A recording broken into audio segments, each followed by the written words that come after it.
And we're live. I'm by myself right now, which is all right. I don't mind that. I was basically bored, so I figured I'd come on and just waste some time. Answer any questions anybody has, maybe show something that I picked up or found. Like this little gem that I put on my Instagram page. It actually has Bob Layton's signature on it. I've compared that to as many signatures as I can find, and it looks absolutely authentic.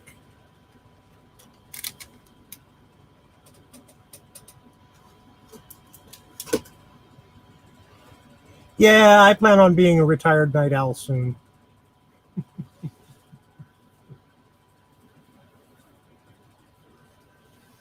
I've got tomorrow off, so I'm not too worried about staying up a little late.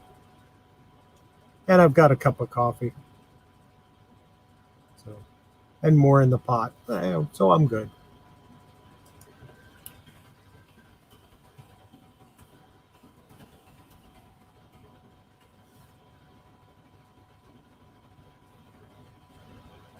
How you doing, James? By the way, hi, Mama Wolf. Hey, Darth, how you doing? Nether, good to see you. Let's bring in... Actually, this guy doesn't need an introduction. I'm just going to bring him on. Well, yes, hello.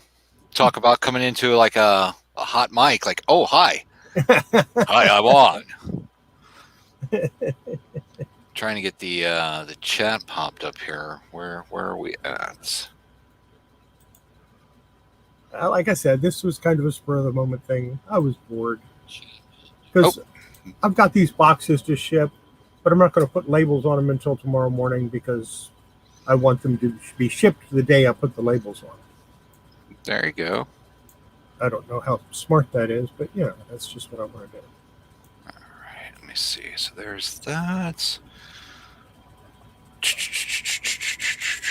And I got to repack your box to include the comic, James, and then I'll send it out probably Thursday morning when I send Patrick's box out. I have a box. Yeah, some toys that you had me buy for you. Oh, hey, do you have some of those O-rings? Yeah. Cool. I'll have to dig them out and throw some in the box. I would greatly appreciate that. I won't that. throw them. Won't throw them loose. I'll put them in a little bag. Yeah, thank you. But I need some of the little screws. I gotta order some. I'm out of them. So let me see here. So James Willie, Mama Wolf, you, Nether, and Darth. So awesome. I've been working on going through comics. That's what I've been doing. Find anything good? I'm just getting lots and stuff together, trying to get some things together. I'm starting a box. So let me throw something comic related out there. I am getting a box together of stuff that I think I might want to have graded. Is it okay if I show you? Oh, sure. Okay. Well, I was thinking about maybe this.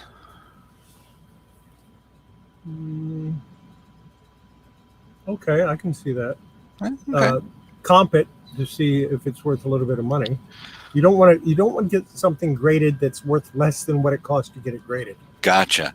Now I have this. It's in bad condition. It's got a lot of spine ticks, but this might be. It's be a fine copy. Yeah. Okay. Maybe very good to find. Maybe a fine. Hey, Bob. Good to see you. Again, comp it. Make sure it's worth grading. I think this might be worth something eventually.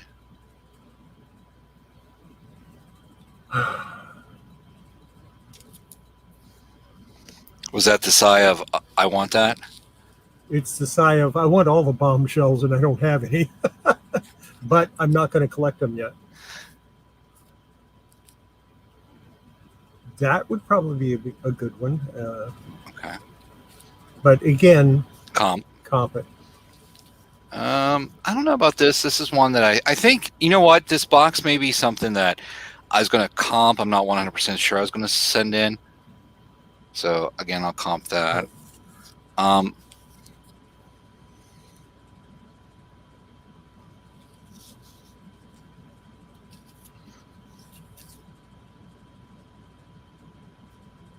That's a cool cover, but I don't know if it's worth anything. All right, so that's in comp status. I've been seeing these float around. Yeah. Yeah, if they're in really nice shape and they don't have any scratches on the holograms and not too many spine ticks or no spine ticks, and it's worth getting graded, I think. Okay. I'm not sure about this one. Spider-Man 400. I'd get that comped. Comped, okay. These I might slab just for my own personal. So we're getting into personal, like I'm just doing this for me. That's a good point, Bob. Yeah. Yeah, I like that. I like that cover. I've got at least one of them laying around. Oh, I found this. This is a hardback. Nice. That's a good one for your collection. This isn't my collection. This one I'm definitely getting slabbed.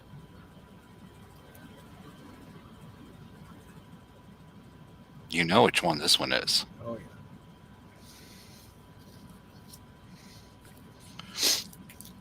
And I think this is the soft-backed version of the hardbound that I just showed. Yep. Bob's got another good comment. So far, they'd need to be in near mint plus to be worth grading, which is like a 9.6, 9.8. Okay. Oh, wow. Now, hey, I don't know what this means.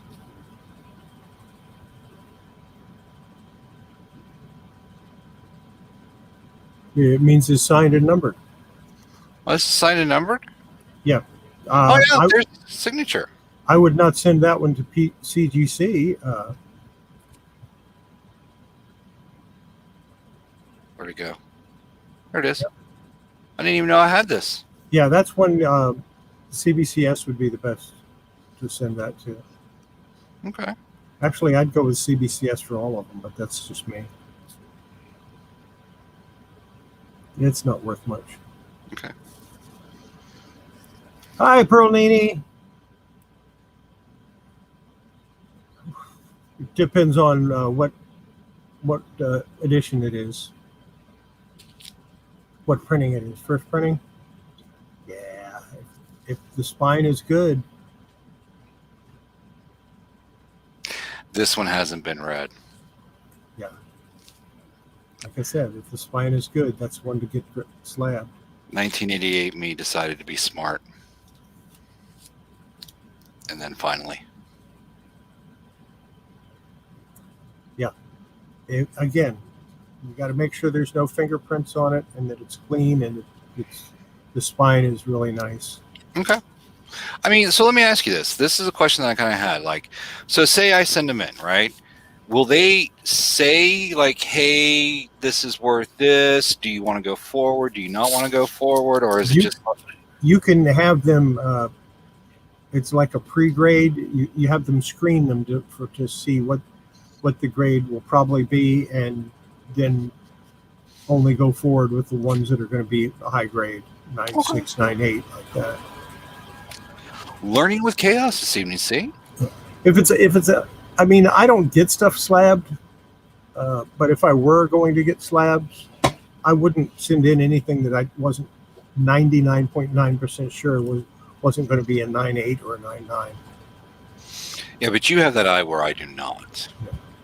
And of course, you have the eye where they say it's 9. What was that one that you had that they said was a 9.8, and you're like, no, it's not. No. Yeah. That was good. Perlini, thanks for stopping in, Kai, man. Appreciate it. Yeah, we could. I don't have you on my Instagram, Bob. I'd send you a link in a heartbeat if I had you on Instagram. Let's see if I can find them. Got to be there somewhere. Is he on Instagram? Oh, I'm sure he is. So make sure you go over to his Instagram channel. Click. What do you do? How do you friend people on Instagram? I'm so used to saying click subscribe, go into the. All right. I just hit follow. Oh, there you go. And Yeah, I need that's to right. send him a Follow. now. Then you I can need hit to send message. him a message if I can.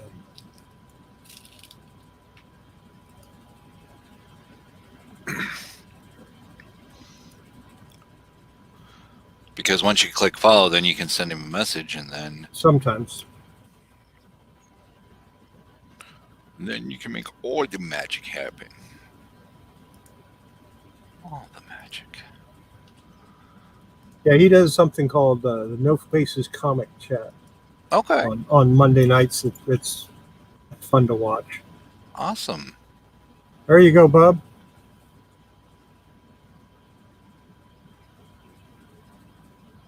And now we wait. So this would be the Faces Comic Chat, right? The what? The faceless comic? The Faces Comic Chat. The faces, yeah. He does the No Faces Comic Chat.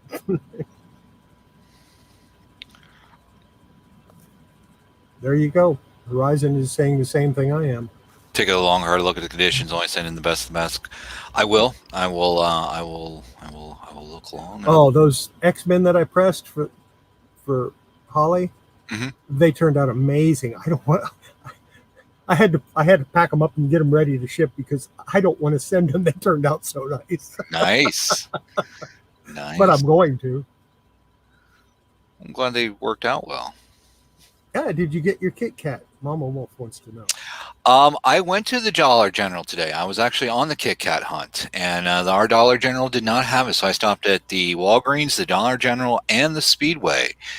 So I guess I'm going to have to make the trip out to Wally World, and I really don't want to do that.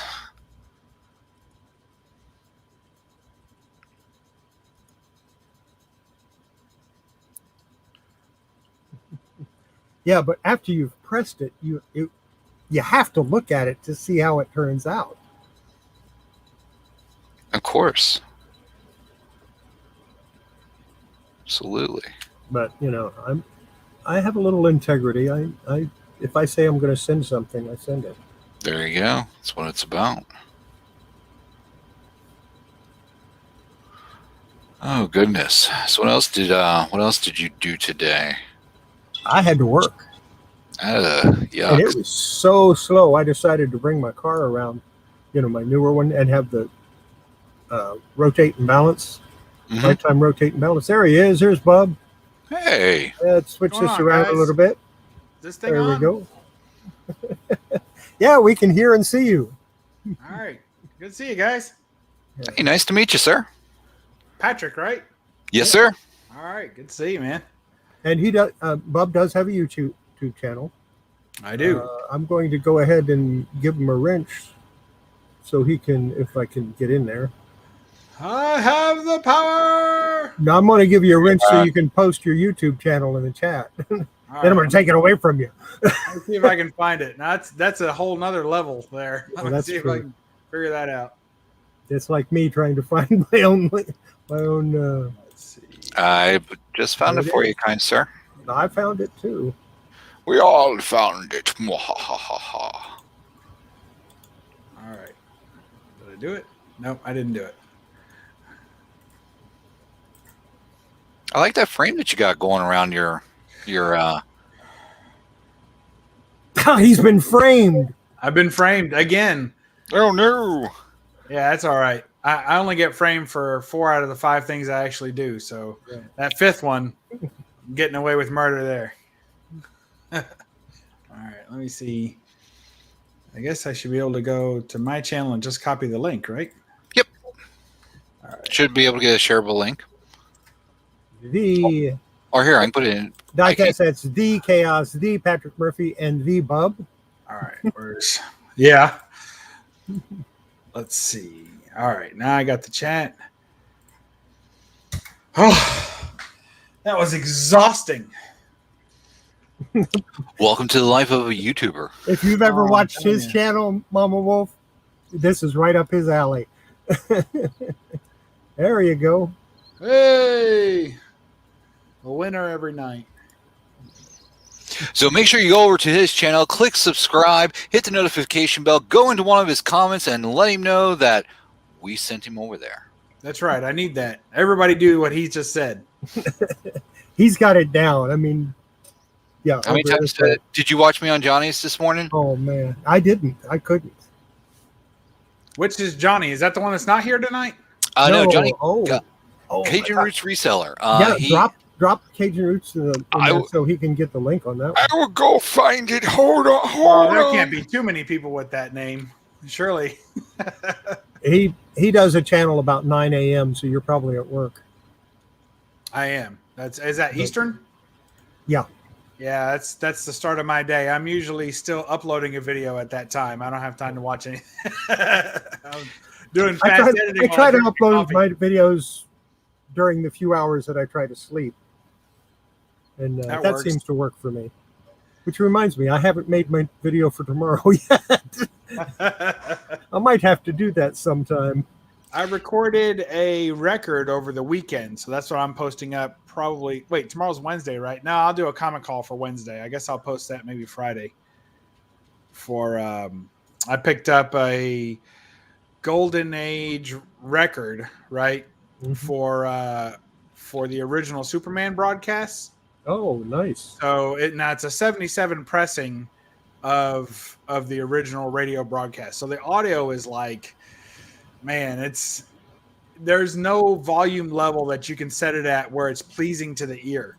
Right. The entire time. It's 12 minutes of scratching and screaming, but it's like listening to the old Wax 78. So it is. It's very the high tones are all just crunched together. So once it hits a certain level, it's pretty hard to focus in on what's being said, but it's still pretty enjoyable and very interesting. And it's amazing how much talent and time they put into recording those broadcasts. It's just quite something. So going on, Diecast Comics, Patrick Murphy. Okay, let's see if I can click on that. So I dropped the link for Cajun Roots Reseller. Make sure to go over to his channel. In fact, I even did one better. Shameless plug. I linked the video to my interview this morning.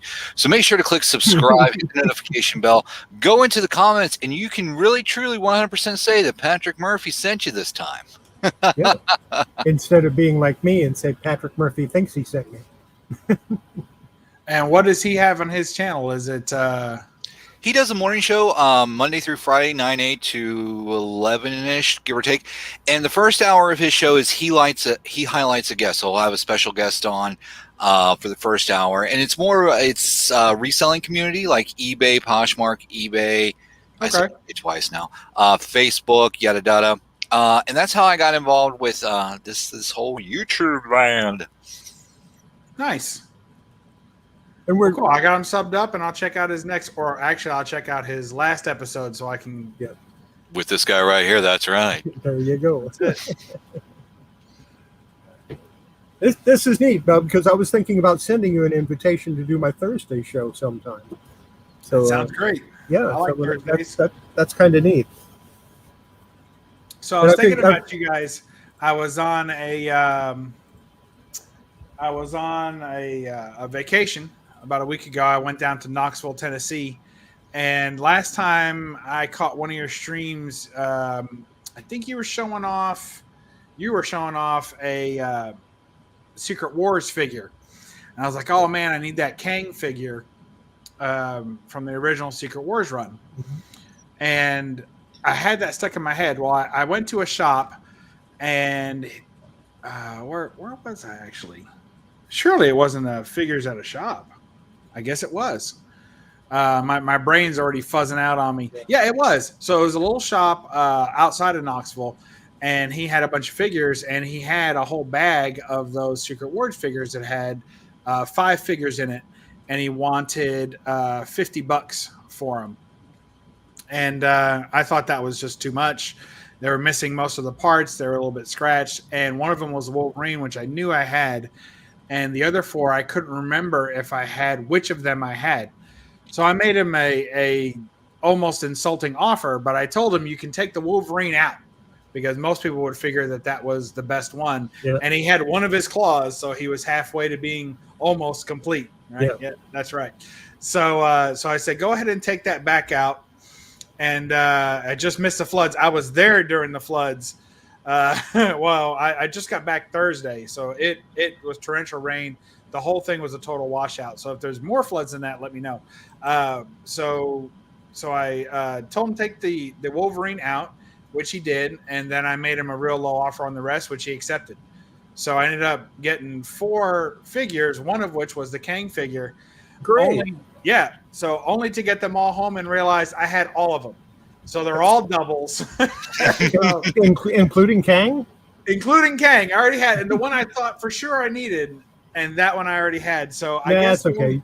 You can still get like $5 to $10 a piece for them on eBay. I know, that's probably what I'll do. And that's about, I think it was about $7 a piece is what I ended up paying for them. So it wasn't too bad. I wasn't going to complain too bad. And that was my hope. And I think the Iron Man might be a slight upgrade over the one that I already had. So a small upgrade and a little bit of flipping time is all that I'll spend on that. But I thought for sure, man, I was this close to finishing my set. And I'm no closer than I was when I started. So, well, you just need to know which one you need, and somebody out there has it. Yeah, I know. They're out there, and I've had fun finding them. So far, I've got the whole set. Matter of fact, I would not be surprised if this guy right here has it. Horizon Pigs. Now, he was the one that was on here last time, wasn't he? Yeah, he's on a lot. He used to do Tuesday nights, but he has other things he needs to get done during that time frame. So cool. Yeah, we all kind of show up on each other's channels. I have no idea what you're talking about. None. No one show up on your channel, Patrick? No one shows up on my. Nobody likes me. Oh man, that can't be true. I've never missed one of his shows. In fact, he's at my shows more than I am. Yeah, sometimes he's there physically, but not mentally. Nope. Hey, let me go ahead and share this stream on my channel, so maybe get a few more people to come and ogle Patrick's Hawaiian shirt there. Let's see what we can do. Yeah, there you go. There's another high level maneuver I wasn't prepared for, but we'll get it done. That's right. I'm still learning about Instagram. I don't know much about it yet. Oh, I know. I'll share it on YouTube. Maybe that'll work. People. Yeah, that's right. Let's light it up. Late Night Live with Kollecting Kaos, right here on Kollecting Kaos' channel. No, it's After Hours. Oh, After Hours. After Hours. Why, is that a different show? Yeah. I don't have a Late Night Live. All I have is After Hours. After Hours. With Kollecting Kaos. I was on, was today Tuesday? Man. Yeah. I was on last night on my show, and then I kind of watched Comigories a little bit. It was on John's Comics with Kids, and then I watched a few minutes of that too. I passed after out. Your show. Too sleepy. All right, let's see if we can figure this out. I got a kick out of watching just you and Roger. That was different, wasn't it? Yeah. Usually we have DS there to mellow us out a little bit, but when it's just us, Roger's a great straight man. Oh, I mean, yeah, I couldn't ask for a better guy to tee him up for me. I mean, he's awesome. He'll put a few jokes out there, always on color. Nothing never works blue, you know. But I like the idea that I send up my low grade copies and they're high grade for him. They were. He was ecstatic. You guys really worked out quite a deal on that. That completed his run. That completed his run, didn't it? Yeah. Yeah. And those were the first comics I sold out of my collection to anybody in over 20 years. Really? Yeah. Well, if there's anyone that needs more books, it's Roger. Yeah. Well, I've got some that I'm going to A-OK them someday. But I want to read them first. Oh, that's fair. And then move them on to his collection, kind of like putting them out to pasture, huh? They are right down his alley. They're like advertising books, you know. They're premiums, what they are. He's a good guy. He yeah. really is. It's just salt of the earth, that fella. probably has more comics than I do. He's got a ton. I mean, I don't know are you working with a ton over there, or what's your I mean, I see the Eternal Mylight project. I've got at least 22,000. 22,000. So yeah, I'm over a ton. Wow. And are there still things you're hunting? Always. Are they run fillers? Like, are you looking to complete runs, or you have mostly run fillers? Mostly run fillers. Wow. And then there's some that I want. There's some Golden Age that I just want one of. I want one nice Captain Marvel. I don't want the whole run. I just want one nice. Like anything from the Wiz run. It doesn't matter what it is, it has to be a cover that I like. So when I see a cover I like, then I'll do that. Yeah. I felt the same way about Human Torch. So I will cut my cam so no one has to see my sexy midsection. We don't want to have a rush on YouTube all at one time. You know how that is. Yes. So I felt that way about Human Torch. I wanted a Schomburg cover, right. And I wanted to have one that was had Human Torch, but didn't have Bozo or whatever his sidekick was. What was his sidekick? Torchy or no? Yeah, Torchy. Toro. I think. Yeah, Toro. I'm going to move you up here so we can make you big. All right, that works. So I didn't want Toro on the cover because I'm not real big into sidekicks, and I wanted Human Torch, and I wanted a nice Schomburg cover, and I wanted all the Schomburg mayhem, as much as I could get in there.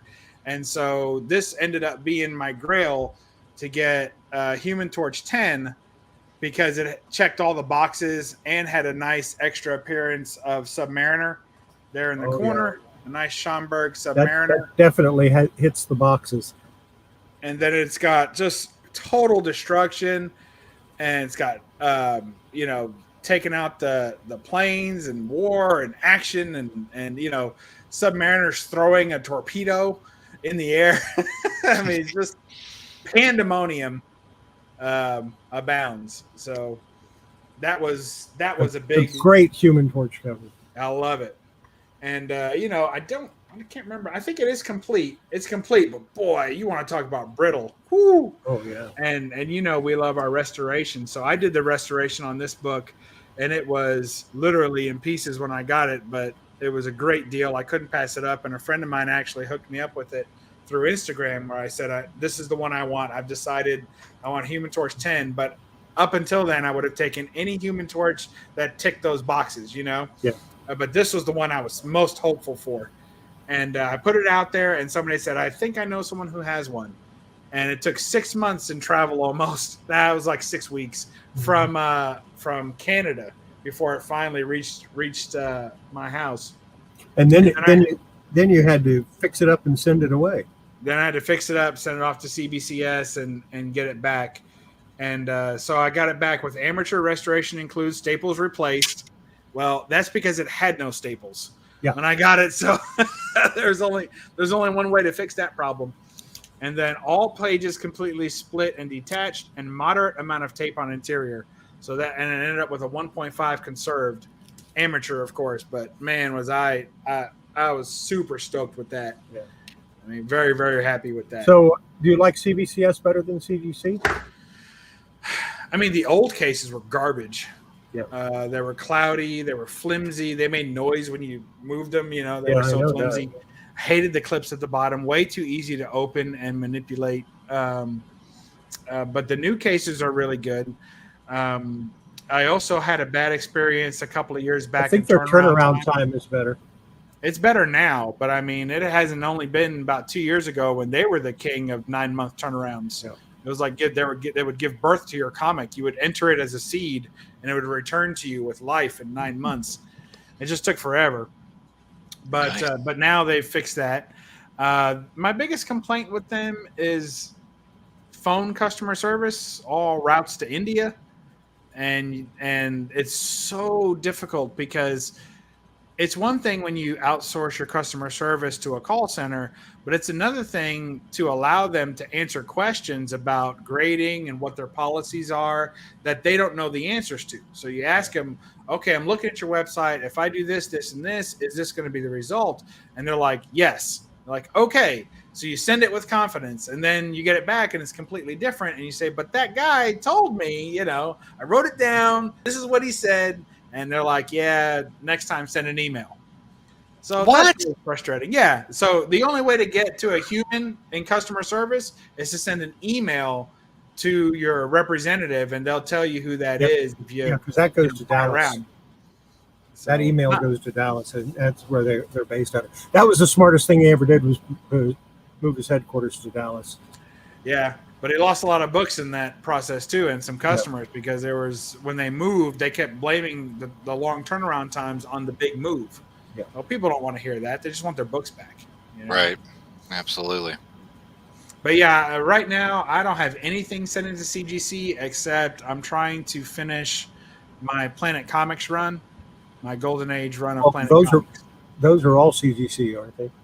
Yeah, I'm sending everything into CGC because I'm competitive on the registry there that they have for that run, which is a gimmick, I know, but whatever. I'll keep sending in books, do the best I can. You'll get there. How many more do you need to complete that run? There's 73 in the run, and I think I have somewhere around 43 or something like that. Wow, that's impressive. Because those are hard to find. Yeah, they are. And when you do find them, they want ridiculous prices for them.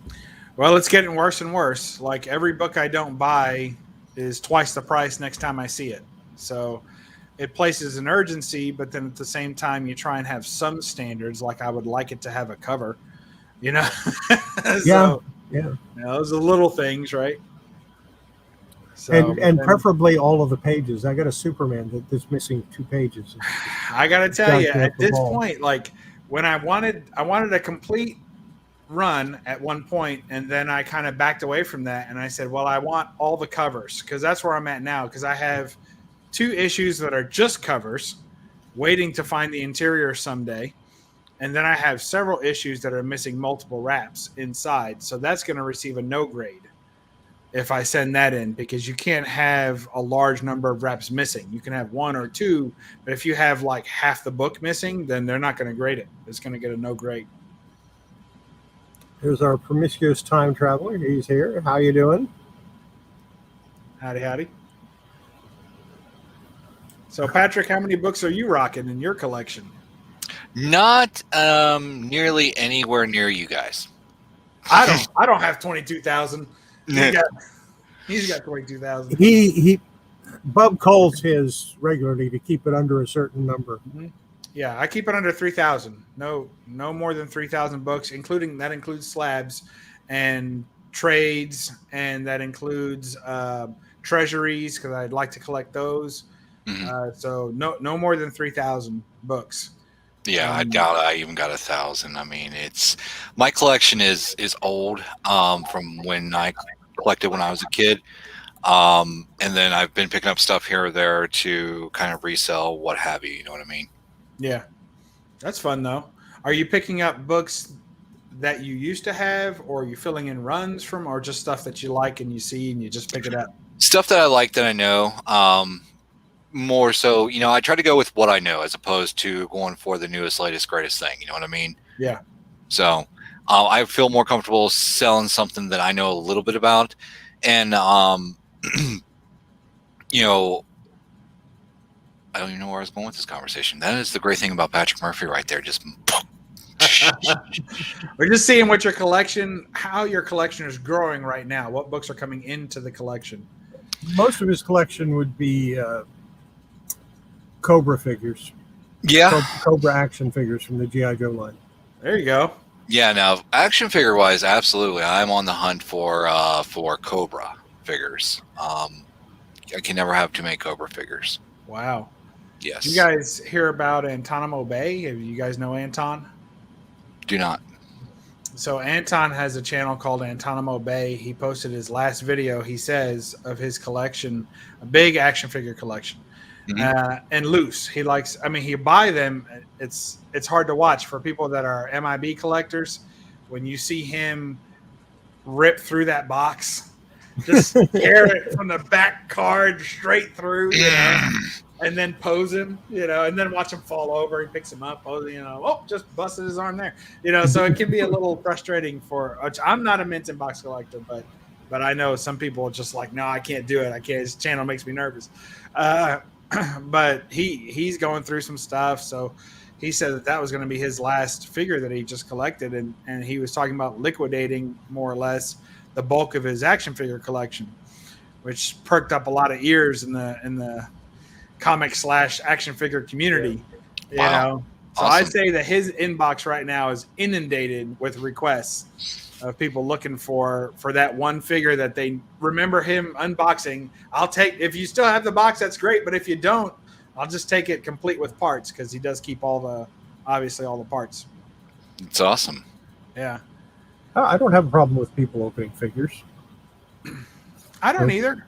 All but 3 displayed figures in my collection are out of box. But you know, everyone collects the way that they want to. I still like to pose them, I guess. And to me, there's no right or wrong way to collect. I mean, some people like their comics in slabs, and that's fine. I don't have a problem with that. I like mine raw, but I have some slabs too. That doesn't mean I'm going to open them just because I like raw comics. But yeah, I think you try not to take away the value that someone else has added to it, unless you just really find it offensive. You know, don't want it. Or the grade is so off. That happens. I've got a few examples of that in my collection. So, but fortunately, they're all to my favor. So I leave them. I leave them the way they are. But yeah, sometimes they're just. I don't know. But a 9.6 that should grade a 9.0. Yeah. Oh yeah. That's tough. True. It is. You can try and sell it that way, but you'll probably get a return. Let's see what we've got here. So are you looking for all Cobra figures, meaning the entire built army? I mean, it's kind of more like what I like. Like here's for example, like I've got Serpentors. I hate Serpentor. I usually get rid of my Serpentors. I keep one on a snake around his neck, and he's hanging off something up on my display, just because he's got to be hung. He's got to be killed to resurrect, to only be killed yet again. Fair enough. You know, so yeah. Now, because like there was like what was the run in between like Real American Hero and the when they re-released him in the late 2000s. There was kind of that run there, and it's like some of those are okay. Some of those are just like okay. So it's more what I like. One of the things that I found about collecting is like, okay, here's a prime example. Is look. I remember in the 90s, I bought figures because it had the X-Men name on it, right? If it said X-Men, I got it. Right. And it's like, I have got so many X-Men figures. I don't even know these characters. I was just buying it because it said X-Men. So it's like, eventually at some point, I'm like, you know what? Hold on, I need to close the studio door. I was like, you know what? Collect what I like. I'm only going to, no more chasing the box full of Angelas with all the variants, because I mean, aside from the fact that he has pretty much all of them anyway. You know what I'm talking about? Oh yeah, I've seen at every flea market I go to. There's a few of them anyway, and I'm always wondering: is this the one people are after? Is this the one people are after? I can't tell the difference between them unless you know what you're looking for, I suppose. Right, and I mean, because there was with ribbon, without ribbon, with underwear, without underwear, under the Todd Toys line, under the McFarlane line. I mean, and then there's like the paint, and it's like I've got. I mean, and again, it's like one of these things. Like I didn't really even know the character. I just bought it because it was the hype word, and it's like, so yeah, no, I really scaled that down, and really what I'm doing is I'm just actually downsizing my collection. That's what got me into reselling, is because finally I got a house and have all this room now. And it's like, okay, well, now's the time to unpack everything from the 90s and sell it. Because I guess I couldn't have done that before instead of moving it from apartment to apartment to apartment. Oh, now into a house. Yeah. So when you have more space, now's the time to get rid of the stuff that you have room to store. I got Well, you. that way you can get the stuff you really want. Welcome to Patrick Murphy's head. You know, we're in there like now, like aren't we? like the figure leaning up against the wall in the background, the Elvira figure that he will never ever sell. Yeah, I want to see that. Aside from the fact that it's a gift, that it was I a love gift, Elvira. it's, I love me some Elvira. Is it the one in the pink box? No, Or here. No. Standing above and leaning? Now, when I get up, I am wearing shorts. All 'Cause right. I- Are they what- nude colored? Like, were we going to be surprised? Oh, by the baby. fact, or- I'm going to be wearing nude leggings. What is that? What? Wow. Oh my God. That's horrific. I'm sitting at the bin store, and it's like, for one, already regarding life's decisions, right? And I look over at this lady, and I thought she was walking in like just butt naked. I'm like, oh, nude leggings, you got me again. You got me again. Terrible. Looks like melted silly putty. So, All right. Let's see. Well, look, we're doing the wire dance. Yeah. We all know that dance very well. Oh yeah. I've finally gone wireless. I remember the wired days. It drove me crazy. well, the problem with wireless is that you have to charge it, and eventually and Lord God forbid they make a product with a removable battery. No, you gotta send it to the manufacturer to get it done. And then it's like, so yeah, Chaos got me. Oh, that's fantastic. Is that a Amigo? No. Well, who makes that? I'd have to go find my Come with a case. chainsaw? I'd have to go find my case of them and look into it, see who. And check it out. It's cloth, and she even comes with her own little dagger. It's sewed in, but you could actually you could theoretically take it off if you wanted to. So yeah, no, I'm a huge Elvira fan. That's fantastic. That is absolutely fantastic. Have you been doing any of the Kickstarters that she's had on comic books and things? I have not. I know of it, and again, it's one of those things where it's like, I like her. I would collect things of her, but it's, again, it's like I'm not looking to build my collection per se as downsize. So again, while I'm into Cobras, I will pick up select Cobra figures like the new Cobra Commander. Mm-hmm. If a new Cobra Commander drops, especially if it's Chrome Dome Cobra Commander, I'm buying him. Okay, with the exception of the G.I. Joe Retaliation, the first wave from the movie. Now, the second wave of him, when he's in his classic 80s, like, heck yeah, we got two of those. One is displayed and one's in the box. That's cool. She has her own store, too. I didn't know she had her own store. Mm-hmm. All right, hold on. Let me grab something.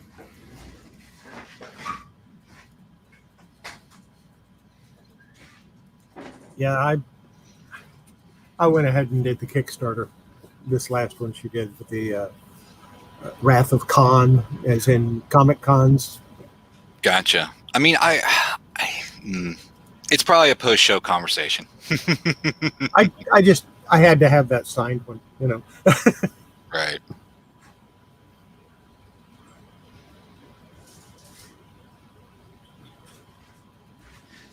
Well, I can't find it all, so that's how it goes. Oh, here it is.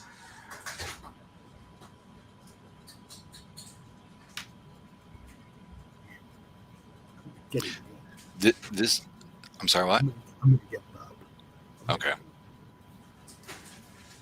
All right. Let's see what we got. Where are we? Are we open? Well, yes, We're open for business. Okay. Bob, if you wore pants, you wouldn't have to close it off every time. I know, but then it wouldn't be as drafty, and I like a nice cool breeze. All right, so here's I don't know that this is all of it, but here's a quick Elvira run. So there's Elvira Mistress of the Dark. Nice. There is, I'll try and keep them in order so I can put them right back where they came from. There's another one. Oh, yeah, that's the House of Mystery, Elvira's House of Mystery. Uh-huh. Yeah, I'd like to get that run. There's another one. That's the one I have. Okay. Well, you're almost there then, huh? Yeah, pretty Here much. is, I only need like a dozen more, and I'll have them all. There's a classic Dave Stevens cover. That's Yeah, fun. I love his stuff. And then here's one I just picked up a couple weeks ago at a convention. Oh, nice. The guy actually gave it to me for free, which it was in a quarter bin. But either way, and then they started reusing the photo covers. Okay. So I started picking those up because the old magazines used to have the photo covers as well. But I figure a nice clean print of them would be nice. Nice. So I picked those up. We'll have to speed this up because there's quite a stack here. You see what I did there? Quite a stack. Yeah. All right. Like I said, we're right up his alley. I mean, Oh yeah. They do have an Elvira Funko Pop. The Funko Pop, okay, so there's a rock candy version that I want. There is several Funko Pops, but the rock candy is a little bit bigger than your normal Funko Pop in style. Ooh, that's a fun cover. Yeah, riding the bat. I love this one. It's one of my favorites with the detached zombie hands. Oh, yeah. And they're like reaching for her, but can't get to her. I like that one. That is nice. He's riding the old broom on that one. Nice. Let's see here. That's fun. Yep. I can't remember if that is... No, it's not.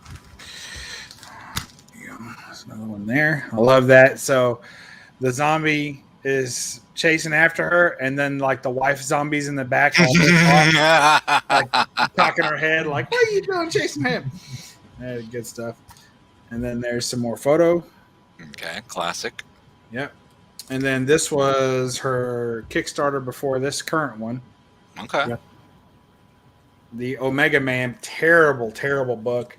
The interior artist for it, and here's some of the swag that came with that, which is why I like supporting the Kickstarters if they give you some swag. Here's a little bookmark because we all know we need those. oh, absolutely. They recycle a lot of the same images, over and over again.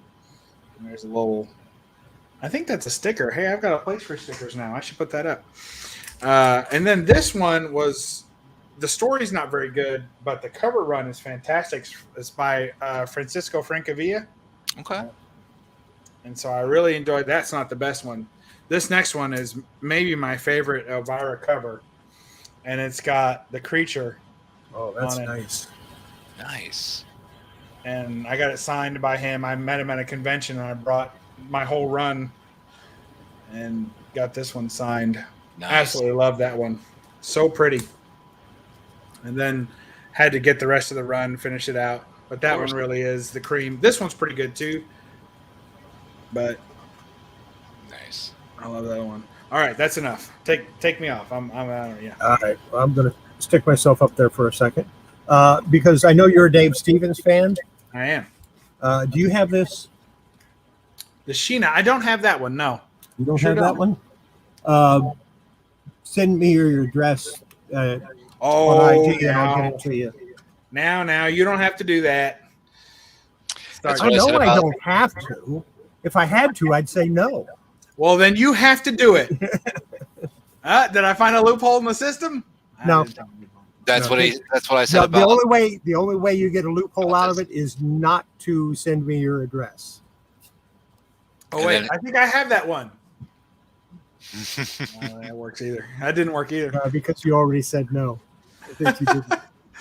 I would like to get I've got 3 or 4 of those, so I don't mind Okay. tossing one your way. I'm gonna put Helping out your Don't put her Dave- back. us Dave Stevens collectors have to stick together, I feel like we can take some part in his resurgence of late. Yeah. Because I He feel like deserves it. hardly anyone was talking about him, I don't know, a year ago even. And now it's just been very popular here lately. Well, he's a great artist. Yeah. This is one that I'm thinking of. I shouldn't say thinking. I've already filled out the order form to send it in to CBCS, but I just haven't sent it in. I wonder if they're even going to allow it at this point. But here's my Airboy 5 signed by Dave Stevens. Oh. Absolutely. Now I've got that Airboy, but I don't have it signed. Well, this was I've another one. I've got most of the Airboy run now. Oh, do you? There's some pretty good covers in that all together. And the story's pretty good too. Yeah. This was another one that I had kind of a very exact thing I was looking for, and it's hard to find. So I wanted to have the Dave over the Stevens because I like the way the D and the S link together. Right. And most times that he signed across instead of over each other. So I wanted that. This is his more rare signature, if you will. And then he almost always signs the interior and not the cover. So to get one on the cover and to get it in the orientation that I wanted and to have it on one of my favorite Dave Stevens covers all together was what I was going for. Oh, so I would have taken that orientation on the cover on maybe a handful of them, 3 or 4 covers. I would have been very happy. So this is probably my third favorite Dave Stevens cover or so. So super stoked to have that. But I haven't sent it in for grading yet. It has a COA, so I know it's real, but I haven't sent it in for grading yet. Just lazy. And, you know, you got to press them and get them ripe to send in. And it costs. And they're expensive, man. It's like I've got 3 books to send off. And with a discount, it's going to be over $150, not counting the cost of shipping to them.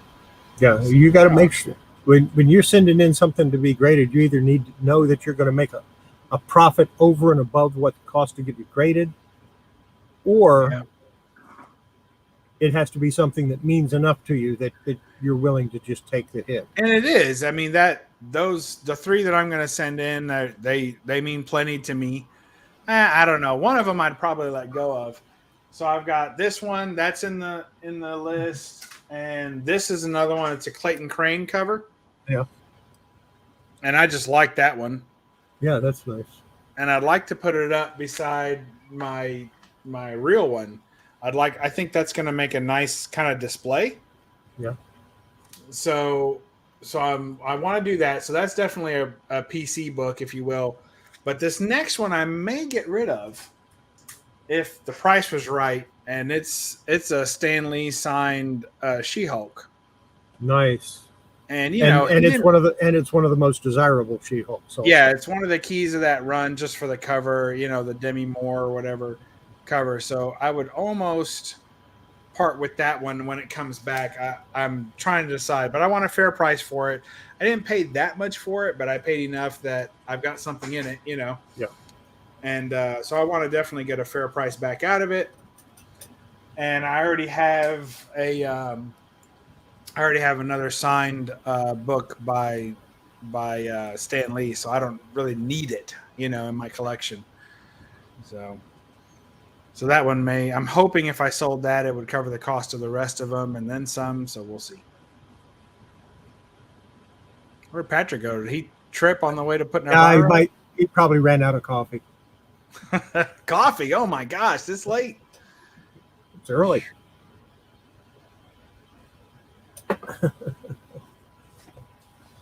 We have people that drink coffee all the time. Patrick's one of them. That's a lot of coffee for me. I can only do, if I drink it past about 7:30 of the evening, then I'm not going to bed that night. Did you get coffee? There it is. What I tell you, he probably had to get coffee. Is that a DC mug? It is. He's got a DC mug. I've got a Star Wars mug. Go figure. Or Star Trek mug. So go figure. I like that. Thank you. So do I. A good friend of mine. She gave me this way back, and God, 2012 should not be 10 years ago. It isn't. It's 9. Well, it's 9, but it's about that. It's getting about that. It's like, no. Me and my girlfriend, we've been together 9 years next month. No. That's terrible. People born in the 2000s are driving legally. I know. My hellspawn is. That's weird. Yeah. No, what's really weird is I closed my comic shop almost 20 years ago. Wow. Oh no, it's been over 20 years since I closed my shop. Did you keep all the books as your stock? I did I had them all at one time, but my son-in-law decided to liquidate some of them, like about 100 long boxes. Wow, that's a lot. Wow. Oh, I had a huge inventory. Wow, And those are the tops you like. I mean, it was nothing important, just all of the Preachers, most of the X-Files, a lot of other stuff that was it's getting to be worth some money. Yeah, everything you just gotta wait it out. Keep it in a cool, dry place and wait it out. Yeah. Nope, they didn't want to mess with it. They got rid of it. Yeah, it's hard to leave a collection behind. I'm trying to. Oh, the good stuff came with me. Oh well, good. All of the silver and gold and stuff like that came with me, and a lot of the bronze. Basically, anything pre-1984, I still have. Oh, that's good. I'm trying to leave a collection behind that is easy to deal with if anything were to happen to me. And the idea is that if it's slabs, sell it individually, and if it's raw, sell it bulk. That's the idea. Sell it all at once. So sell the slabs separate. You can throw those up on eBay pretty easy, or however you want to get rid of them. Sell them all in auction. That way, you make sure you get a fair price at least. And or if like the Planet stuff, you could almost get a hold of one of the big auction houses. Yeah, they take 25%, but you'd get top dollar too. Yeah, that's the idea. Just move them off. Let somebody else basically sell them for you. And I've left a few places that mycomicshop.com is good for that too. They'll sell them in their auctions as well. You may not get as much for them, but you'll get a fair price anyway. And they don't care. They'll get something out of them. And then the ones that they want, they can just keep. Worse when your sister tears up your comics. Oh yeah, that's for sure. But like a lot of raw books I have are still worth something. I just haven't got them slabbed, and I like some of them. I just like raw. Yeah. So like I have all the Wolverine. I have a full run of Wolverine from the miniseries until his death. Right. It's like a lot of people keep telling me, "Oh, you need to get that first appearance of Supergirl slabbed and sell it." But if I do that, then I won't have it, and I can't read it. And every now and then I like to open it and read it. Yeah, I've got the silver or the Millennium Edition. I could read the reprint of it, but it's not the same. It's not the same. Sometimes it's close to the same, but it's never the same. But I came from my first collecting foray was cards. So like Marvel cards and trading cards. And so when I look at a slab, to me like this is a trading card now. It was a comic, and now it's a trading card. Yeah. And that's how I look at them. They're encased in solid air, and now it's ready to be traded off or sold or whatever. Or I can just keep it and display it and look at it like that. And if I ever want to read it, then I have a reader copy. In this case, a reprint, right? I have the dollar reprint or whatever for that book, so I'll just read that if I need to. But it's a new thing. It's not a comic anymore. Now it's a trading card. And it can be a comic again if I break it out. That's nice, but that's how I look at it. But that's why I'm not. And plus, to get a comic like that slabbed, it's going to cost you $1,000 to buy one. No, for the value of that comic. The Action Comics 252. Mine is in. Yeah. Oh yeah. Mine is fine to very fine. It's going to cost me $1,000 to slab it. Why would it cost you $1,000 to slab it? Because of the value of the comic. Don't they have? Well, I know. Don't they have a surcharge? I mean, it would be a surcharge, but it wouldn't be $1,000. I mean, you'd probably end up paying, I don't know, $75 to $100, but I don't think it'd be $1,000. Because the book's probably a $10,000 book, easy. I think they do. I think they cap out at like 3%. I'm talking out of school. I didn't do my homework on that, but I don't think that it's that much to slab it. Yeah. And I would probably send it to CBCS because they're a little more fair in their evaluation. CBCS does evaluation on the book prior to grading, and CGC does evaluation on the book after it's been graded, and then they want to charge you the fair market value. It's like, that's not fair, because you're the one that graded it and now you're saying that I underpaid for the final product. So I don't care for that. But, no, because that means if they want more money, all they have to do is grade it higher. They're a little higher, and they're printing money over there. It's not very ethical. Whatever. It's collecting. We already know that can be murky sometimes when you're dealing with third-party grading and such. And my other thought is, I've been grading comics for 50 years. Do I really need a third party to tell me what it's worth? No, only if you're going to sell it. Yeah. And even then, on a lot of times, I don't. No, I mean, you never need a third party. You never need a second party to tell you what your book is worth. All you need to know is yourself, what it's worth to you. That's all that really matters. And if someone comes up to meet your price, well, then it's sold. And if they don't, then it's not.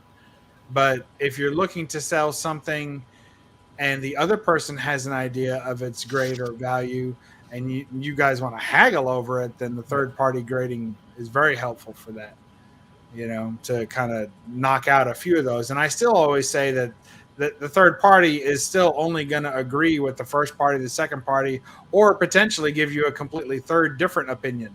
Yeah. But I used to get a kick out of the idea that third party grading is a new thing. Oh yeah, it's a new thing. This has never been done. Oh crap.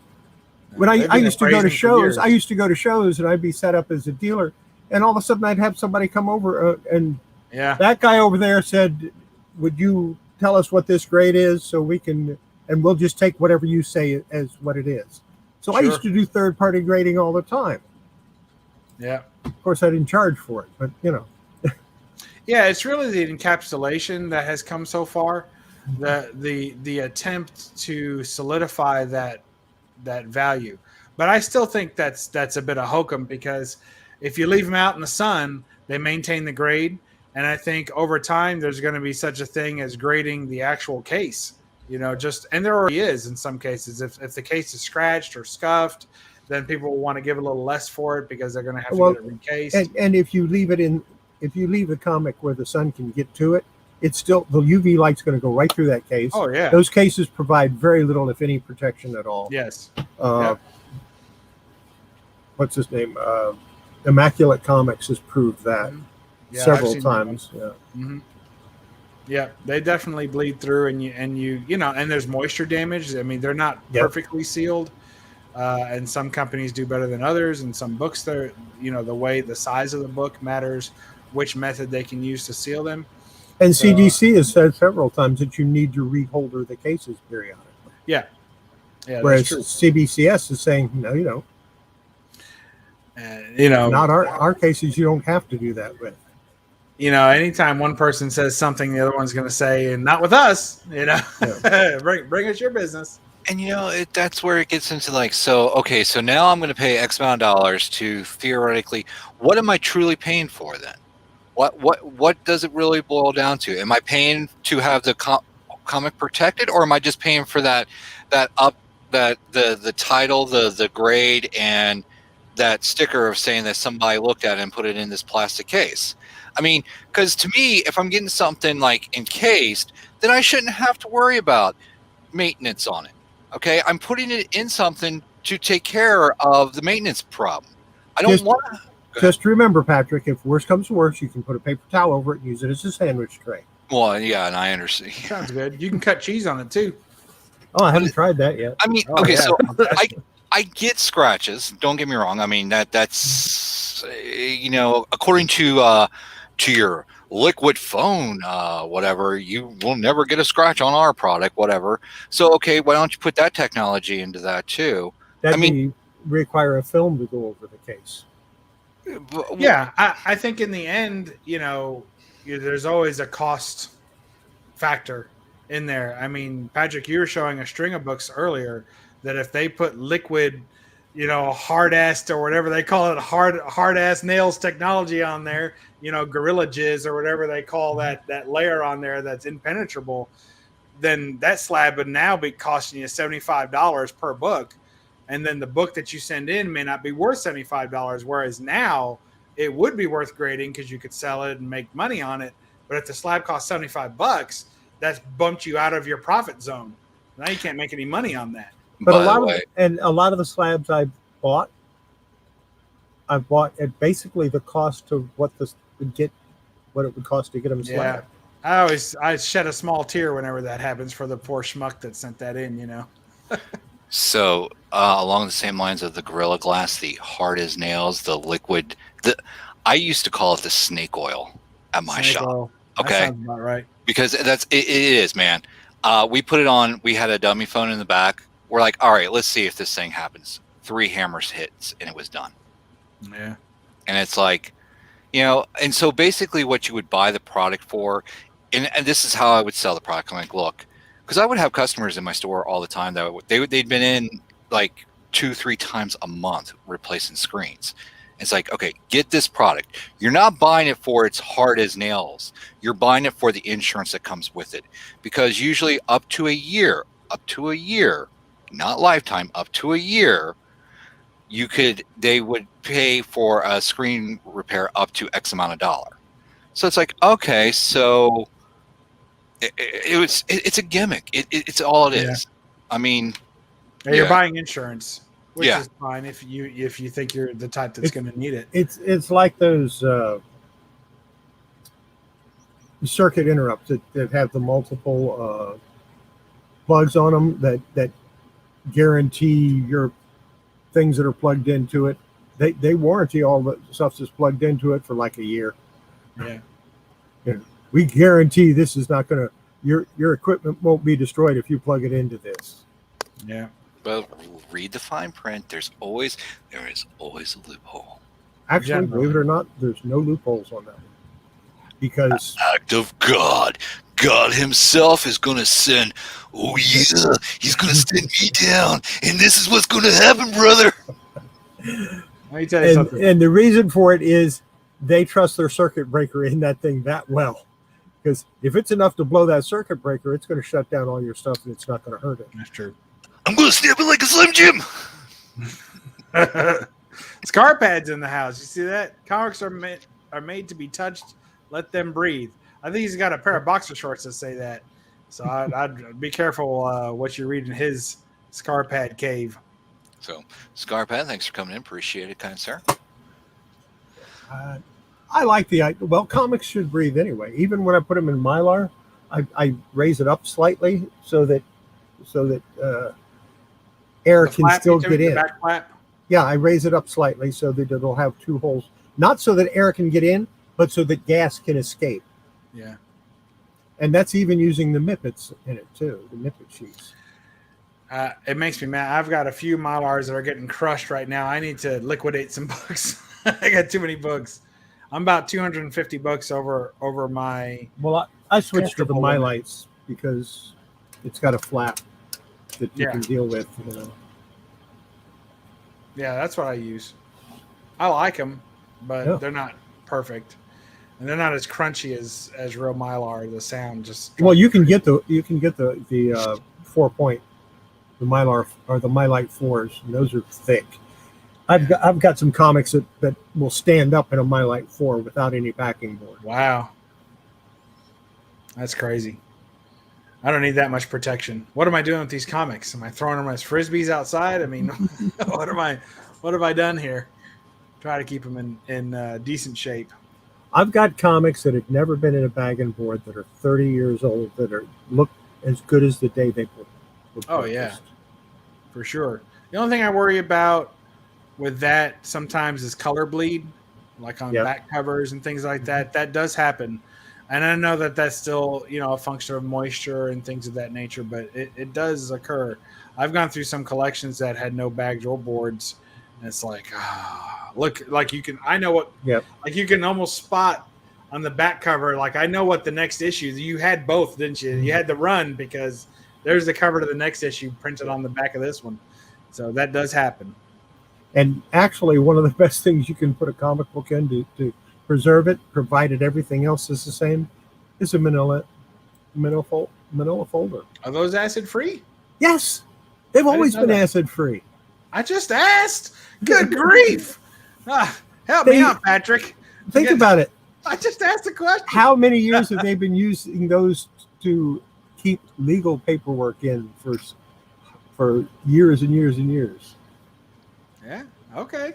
I'm with you.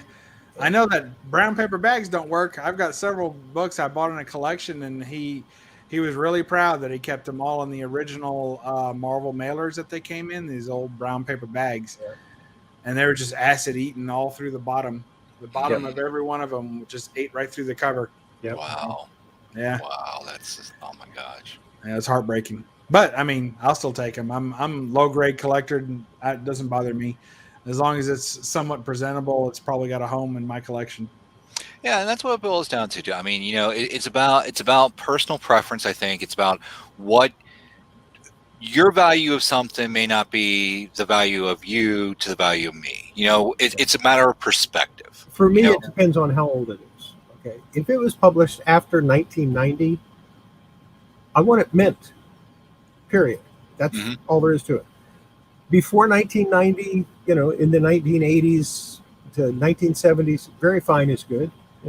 I'll accept very fine. I'll accept fine also. From the 60s, yeah, as long as it's complete, I'm happy. And I'd like the cover to be presentable, but I'll take some that have a lot of creases in them too. Well, you draw the line probably when you start getting into the 50s and 60s. Yeah, I like them to be complete, but if it's missing a little bit of the cover, that's okay. See, like I'll do a little bit of rusty staples. That doesn't bother me as bad. Some people, if they see rust, they just bug out. But I won't do mold. If I can smell it that bad, if it's that musky and moldy might be okay, but moldy's going too far. No problem. Toss it in that ozone chamber, turn it on, be fine. Yeah, I'll get right on. Kill the mold, wipe it off. We're good. Is that how it works? Yeah, I'll just toss it into space while I'm at it. I have an ozone chamber. Do you really? Yeah, I made one. Nice. Is it big enough for comics then, I assume? Yeah. I made it so it would be big enough. Oh, okay. Yeah. They make them for like phones and things now, don't they? Yeah. Yeah, but I made my own. I got an ozone generator and made it so. And of course, I have to have it vent outside.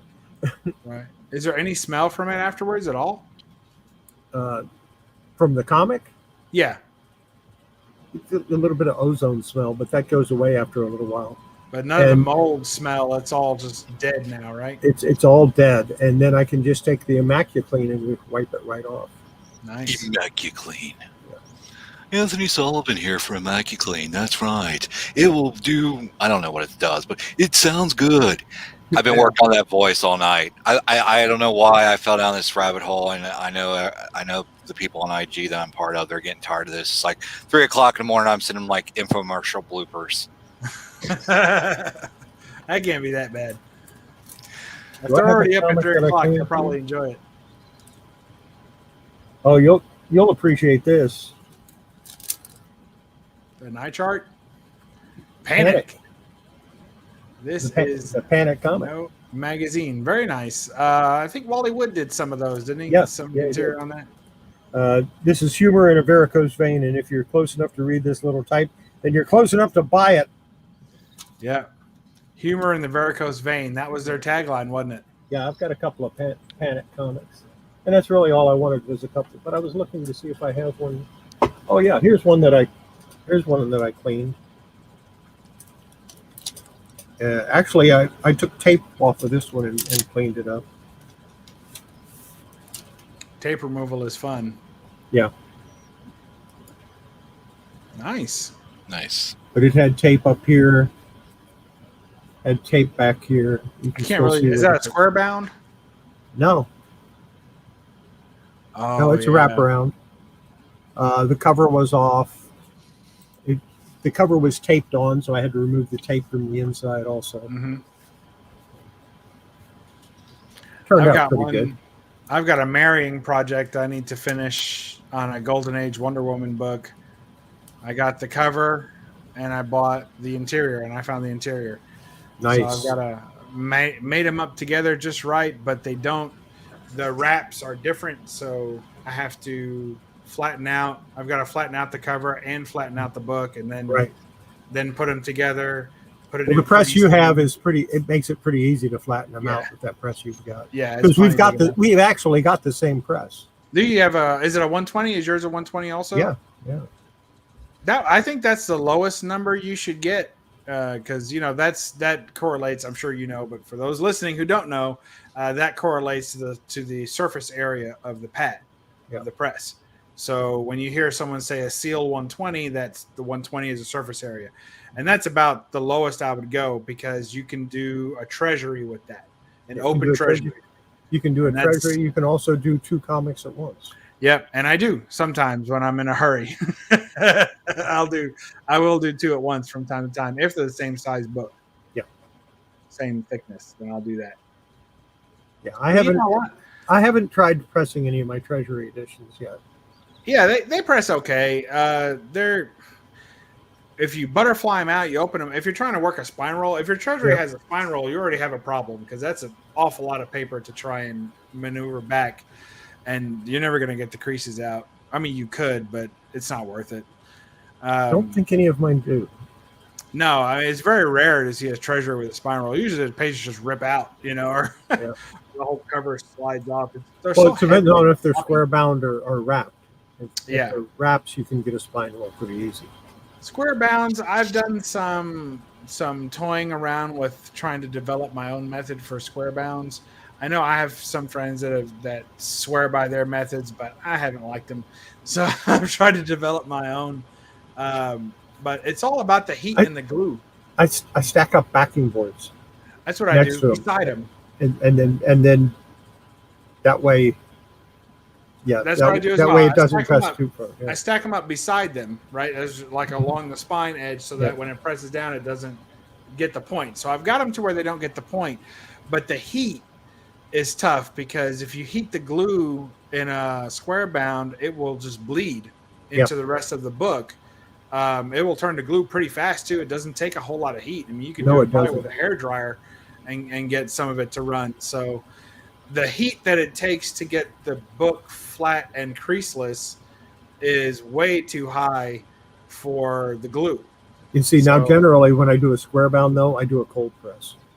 I don't put just completely at all. I don't put any heat at all.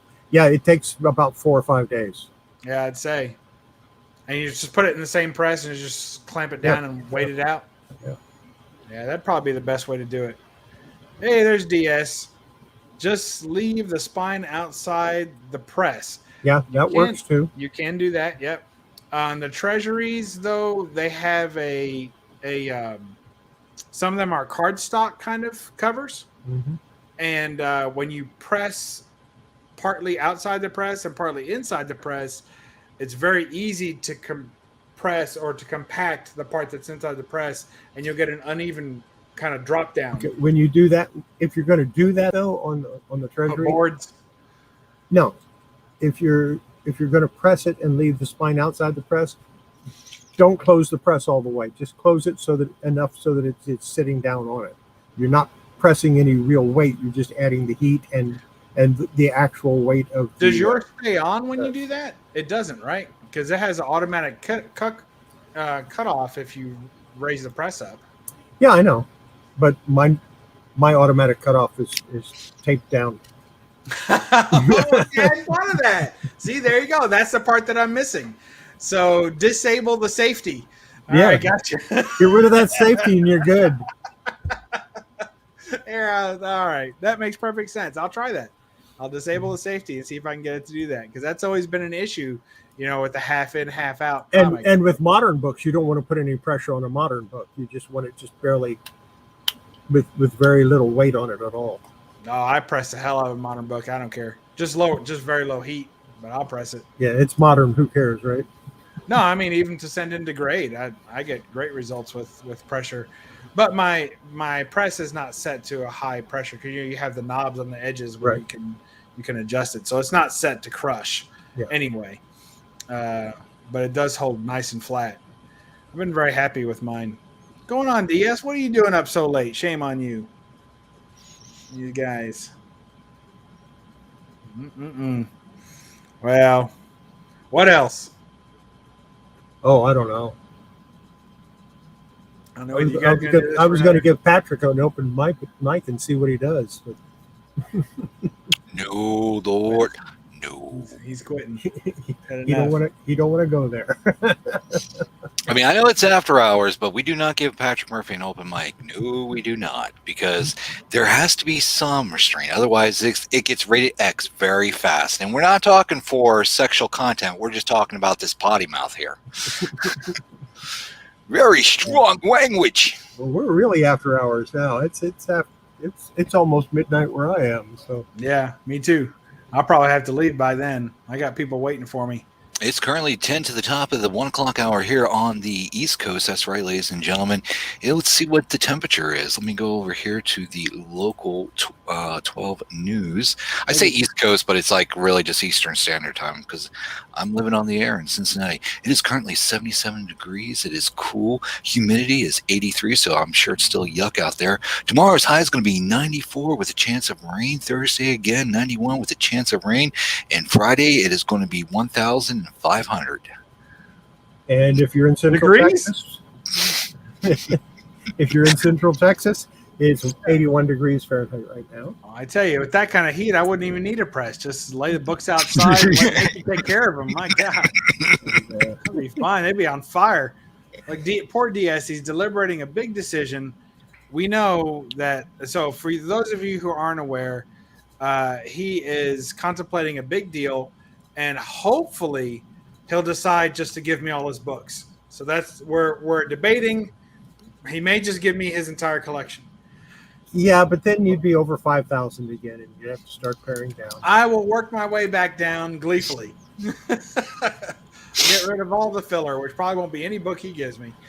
And there'll be plenty that I have that I need to probably trim out. But oh well. You saw this 21 here. My goodness. Just wrong. All right, guys. You have to see both halves of that conversation. Apparently. I'll probably slip out of here. And you guys are going to keep going for another 6-7 hours, you said? Oh, until we decide to turn it off. That's right, baby. We're going to go all night long. So sit back, relax, drop those lights, and let's put on some mood music. That's right, baby. Absolutely. Drop the heavies, too, while you're at it. I'm going to hop off. I just want to come on and say thanks. I was thinking of you guys from when we had the Secret War stuff. So I was like, you know what? I need to hop on there and tell them my big story about how I bought doubles of everything I thought I needed. Well, Bob, kind sir, it was nice to meet you. Yeah, it was great to see you, Bob. I'm glad you stopped in. Thanks for having me on. Thanks, Patrick. What were you going to say, Patrick? I'm listening.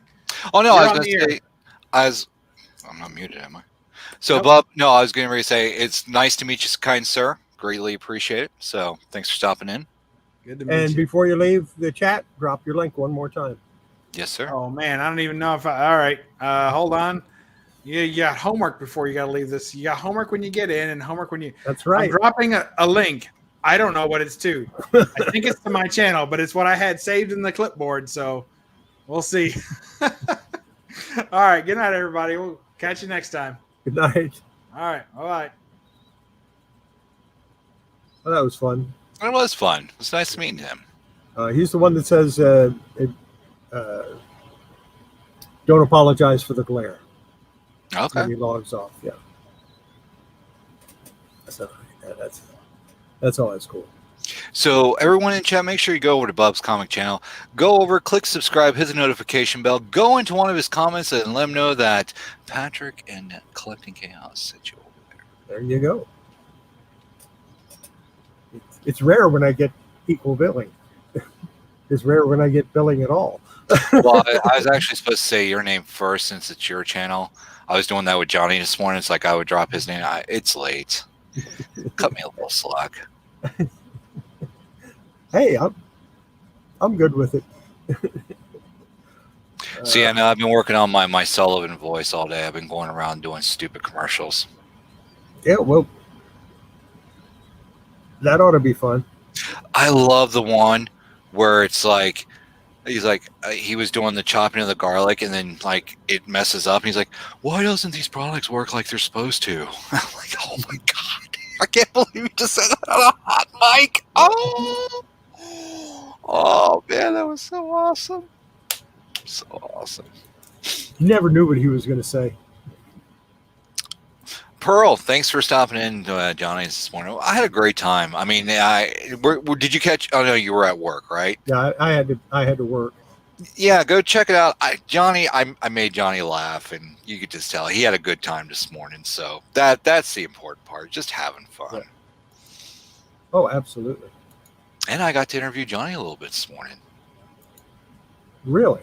Yeah. I thought it was supposed to be the other way around. Well, you know how I am. Oh, that's true. He was showing his Fenton, explaining to me what Fenton was, and I'm like, and I'm sitting there thinking to myself, like, you do realize you're now being interviewed, Johnny, on your own show. You took his show away from him. Oh no, I could never do that. I could never fill Johnny's spot. But no, it was fun. Put it this way: you took control of the interview. Well, I have a tendency to. Yeah. Oh man, did you see the one with Chuck and 80 Pie that I did? I don't remember. Oh, that. The show that you were on with them. Yeah. Oh yeah, that was great. That was fun. I watched it later because I'm never up that early anymore. Well, girl, it's because you stay up all night with us, and we thank you. We appreciate that.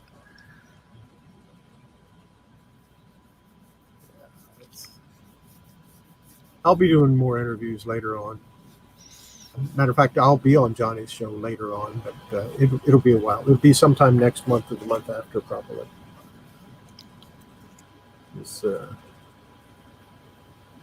I turned the paperwork in. September 10th is officially my last day. All right. Which means September 11th I have to go back. Now, this is funny. September 11th, 2001. Mm-hmm. My website, where I was trying to sell on, and I was doing, moderately okay, is located in the World Trade Center. And I'm sitting there trying to upload an update to my website and was getting pissed off because it wouldn't go through. And my wife kept hollering for me to come in and watch TV. I was trying to upload when the plane hit. Wow. The first one hit. Wow. And then I went in there to see what she was hollering about because I couldn't do anything anyway. And that's when I saw it. And so it'll be 20 years to the day that I go back to trying to sell. Only I'm not going to do my own website. I'm just going to do it through eBay and YouTube and whatever else I want to do. There you go. 20 years to the day. Wow. Before that, I thought I was retired. Turned out I was only employed. This time I'm really going to be retired. Why didn't you when I decided to leave mine, I said Thursday was my last day because I wanted that Friday. Because my schedule is already made through that Friday. Ugh. They make our schedule 3 weeks out. Oh wow. And Friday is the last day of the pay period. So I'll get a full check. Gotcha. The week after. A full check plus any vacation time I have left and other stuff. But I'll still have, like 84, 85 shares of Walmart stock, and I'll have my 401k, and I've got other stuff that I can draw on if I need to.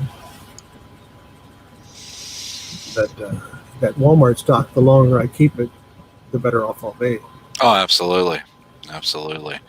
So, I mean, was there anything said when you turned it in, or does it have to go through the proper channels first? Well, or I talked to my manager yesterday. Okay. Actually, now it's been 2 days ago. Right. And I sat down with him and I explained my reasoning and told him what was going on and my whole reason for doing it. And he the only thing he was worried about would I be financially stable. I said, look, I'm getting this much money from Social Security and that covers all of my bills and a little more. So not only can I pay all my bills, but I have a little bit to buy food on as well. So even if it doesn't work, I still can pay all my bills. That's not a problem. Right. So what I'll be making off sales will be, a little padding, a little bit extra stuff, and money to buy insurance and stuff like that for what I need it for. I mean, I don't need health insurance for myself because I'm a veteran, but I do need to get some for my wife to cover her. Right. So. Well, the other thing he let me know flat out, 100%, if it didn't work and I wanted to come back, he was going to hire me. Good.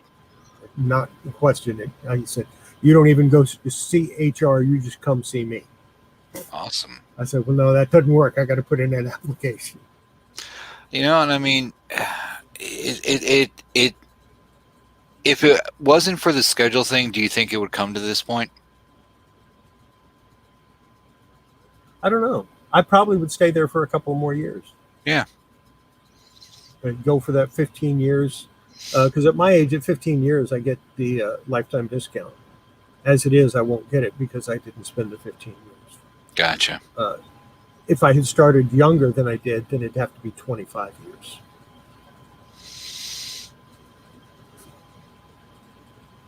There's advantages of starting when you're older. What is the lifetime discount? I mean, is this just your standard? It's 10% off on everything, pretty much. Except I know there's exclusions you were talking about. Basically food, but there's a certain time of the year, right around Christmas, you get the discount on everything. Oh, that's cool. That's cool. Well, sir, I wish you all the best, of course. We'll be here. Oh, yeah. I mean, I'll be around. Absolutely. I'll probably be doing even more YouTube than what I do already. Hey, I mean, it's if you do something you enjoy, and I don't mean to sound cliche, I mean, I'm starting to find the things that I've been uploading. It's like I was talking about this morning on Johnny's show. I never anticipated doing the out and about with Patrick Murphy. I've kind of did it once or twice. People seem to like it, so I've continued to do it, and it's something fun. Yeah, if you enjoy it, that's the main thing. Exactly. I actually enjoy doing the Eternal My Life project, so I do it, and it's fun. Yeah. I like doing my Monday morning show. Sometimes I don't like my Friday show too much. But, only you can make those decisions. Yeah. I mean, we support you no matter what. It's what the Friday show is turned into. It's every week. It's basically the same thing. I'm either cleaning or I'm repairing a comic. Mm-hmm. And to me, that's boring stuff. But people like it, so what can I do? Yeah, I mean, if people like it, I mean, there does come a point of entertainment where it's like you may not like or understand why people like it, but if people like it, then keep rocking it to the point that you yourself can't. I think they wait to see me screw up, to tear that corner off the cover so that they can have a heart failure, I mean, if again, I only can speak from my experience, but there comes a point where it's like, if I'm saying the same thing, and believe you me, I can say the same thing over and over and over and over. I never say the same thing over and over and over again. But when I get tired of it, man, it's like, oh. Actually, I do say the same thing over and over and over again. Not just on my show. I end up saying it on everybody else's too, and it really gets old. Well, we can stop it. We can have a meeting of the minds, if you will. I'll get outvoted. It's kind of, I look at it like that. We do comics and toys, and what was the big thing in the 80s? They always had to put a PSA at the end of it to make it not a toy commercial. Right. I mean, it's good information. Don't get me wrong. But I also look at it as we're paying homage to the 80s. Yeah. So Yeah, I caught that after about the third or fourth time. I went, wait a minute. And actually, when I really caught it was when I watched those episodes of G.I. Joe. And I went, wait a minute. I know what he's doing to me. and this guy's guilty of it too. The man. Was it Nether or was it Card Shop? I think it was Card Shop.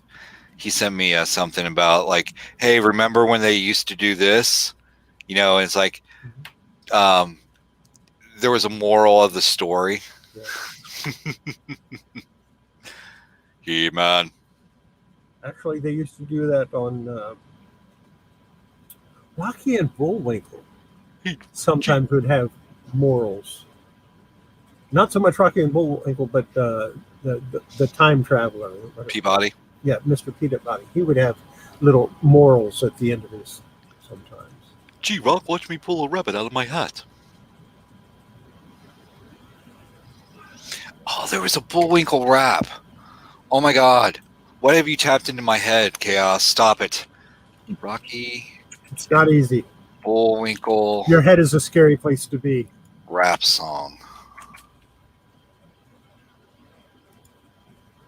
Hey, Rock. Watch me pull. Yeah, 1986, 45. Oh my goodness.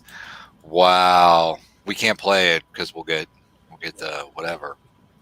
Mama Wolf, even if I don't enjoy saying it, it's so important that it needs to be said, and it needs to be said over and over and over again until people start listening and actually do it without even thinking about it. Yeah. You know, honestly, tonight, like I was working on comics and I got up and washed my hands quite a few times. Yeah. Not even a lie. And didn't even think about it. Yep. Nope. I don't know how many times I wash my hands every day.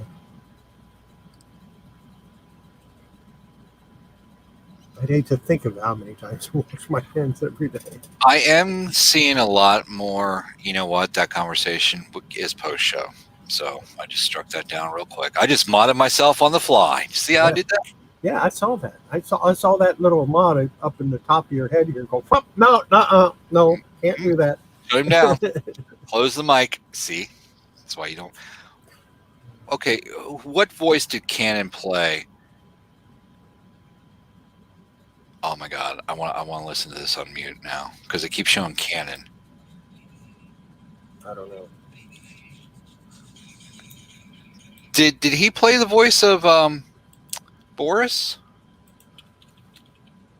I like that. I liked his name, Boris Badenoff. Let's see.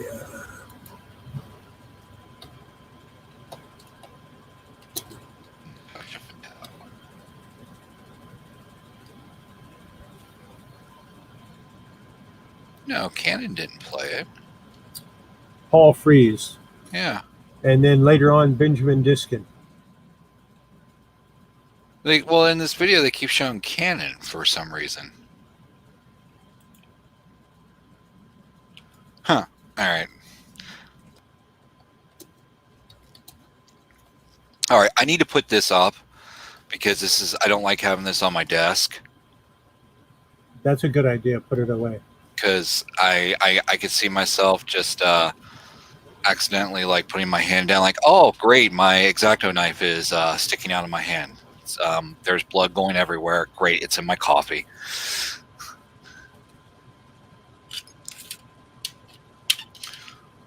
Oh, my goodness. Well, William Conrad did the narration, and then Paul Frees and Edward Everett Horton did narration. Well, then William Conrad was Cannon. Yeah. Okay, so that's why. Okay. Yeah. And he did the narration for it. Okay, that's why. Okay, that's why he keeps popping in. Well, he did the narration for most of them, I would say.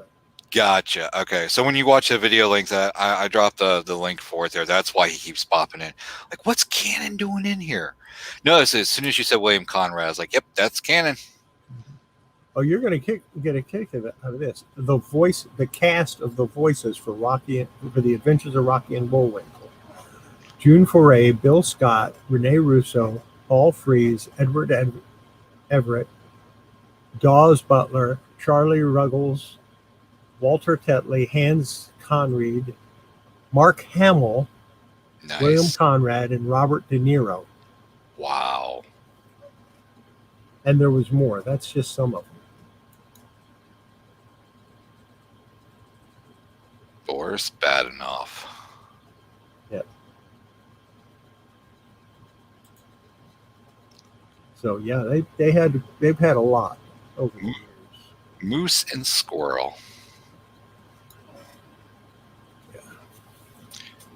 You know, back when cartoons didn't need a disclaimer, they just knew not to try this at home. Yeah.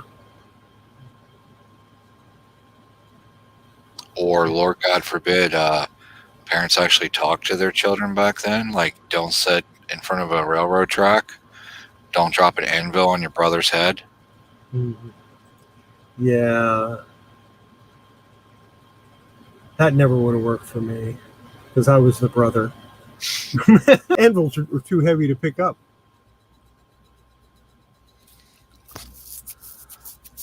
Well, you know the old Acme anvil falling out of the sky. James, thanks for stopping in, kind sir. Oh, I'm getting a notice that says they're having trouble streaming to YouTube. Who? That's a notice from StreamYard. Oh, I'm not Is seeing is any of the chat having trouble with our stream? Let me see here. I thought I had it up. Oh, I clicked off of it for Rocky and Bullwinkle. Yeah, I see it there. It seems to be going for me. Yeah. Well, it was nice that they put that warning. That was kind of neat. I've never seen them do a warning like that. Oh my goodness.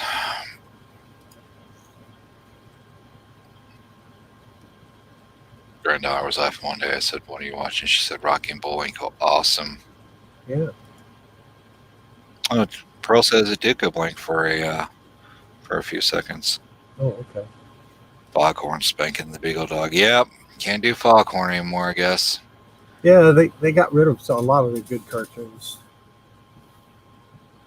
I mean, again, it kind of boils down to that change is inevitable, growth is optional. And I get it, grow out of those times because, yes, it was probably inappropriate by today's, but don't erase it. You know what I mean? Yeah, Roadrunner was great. But don't try painting a doorway on a rock because it doesn't work. It doesn't work. We know from experience. We appreciate it.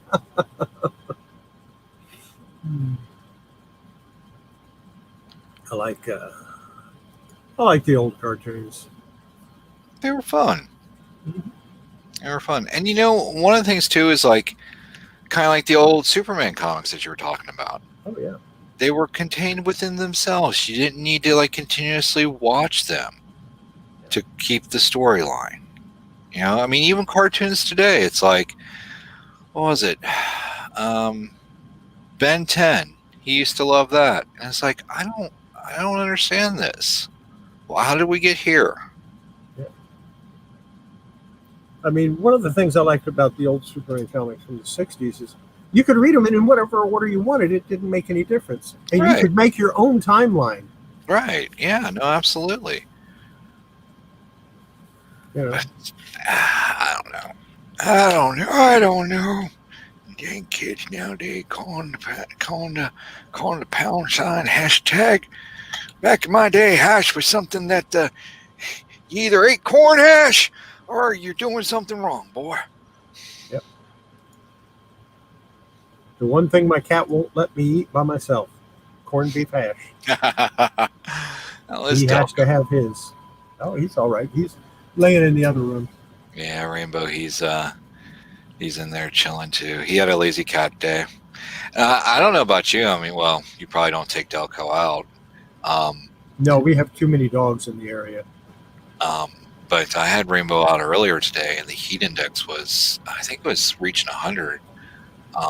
It's like, buddy, I know you want to go out, but I just don't want to keep you out here for, I mean, you are a kind of a long hair cat, and I mean, I got a little lightheaded today. I'm not going to lie. I don't want to scare anybody, but I came inside just because, I mean, I was sweating, and I got real lightheaded. I had to sit down, drink some water, and just kind of chill for a while because it was just too bleh. The Stan Lee continuity of the 60s, yeah, it was pretty awesome because it was different. But now everybody tries to do it, and everybody tries to continuously rewrite it, and that's what I don't like. Just Thanks for coming in. Tell a good story. That's all we need. Frank, thanks for coming in, kind sir. Oh, I was bored, Frank, so I came up. By the way, your package is going out tomorrow morning, Frank.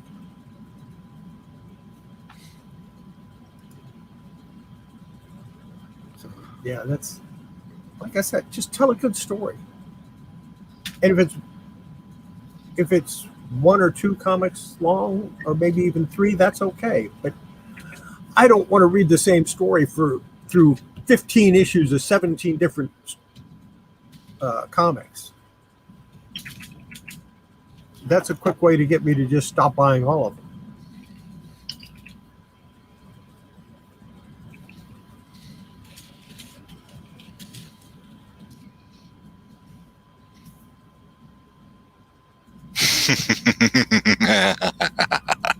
I live in Texas. My heat advisory starts in late April and goes until December.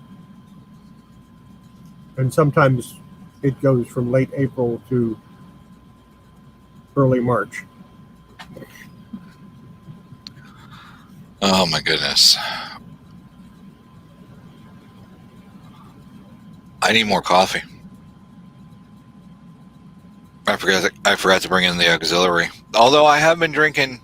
Oh yeah, thank you. Well, we turn coffee into water. I've drank about 4 of these today. That's good. Yeah, and it's not like she had a cranberry juice, so I just took the bottle and just keep reusing it. Yeah. She's like, "Do you want me to buy you one?" I'm like, "No, let's just not throw this away." And I just use it till I can't use it anymore. Yeah. And then I'll still use it after that. If it starts growing stuff in the bottom, you throw it away and get a different one. Oh, you just put a little bleach in the bottom and clean it out. Well, yeah, you can do that. Don't drink the bleach.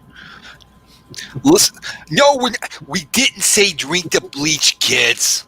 Oh my God, don't drink the bleach, honey. Not everybody can have this beautiful of a voice, and if you drink bleach, you won't. Okay, honey. Actually, there's a lot of people that do drink bleach. They just don't realize it. I'm probably drinking bleach now and just not realizing it.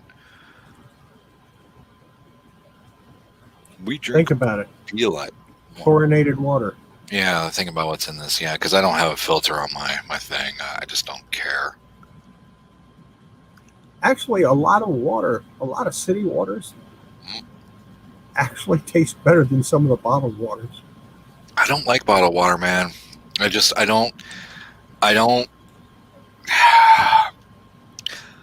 Again, so Kollecting Kaos. What's up? Shut that down right quick, didn't I? Yeah.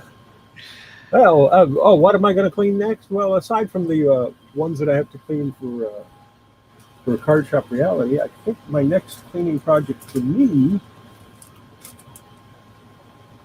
Oh no, wait! I already cleaned that. Will be something from the other room because I got a stack of things that need to be cleaned about that high. Oh wow! In that room, okay. And in my other room, I have a stack that's I've got about 6 of the medium priority mailboxes full of things that I want to get cleaned, that I want to clean and press that belong to me. Oh, by the way, can I mention what you received? Oh, sure, why not? I mean, did everything come in okay? Yeah. Okay. What Superman sign? That's not a sign. That's a box.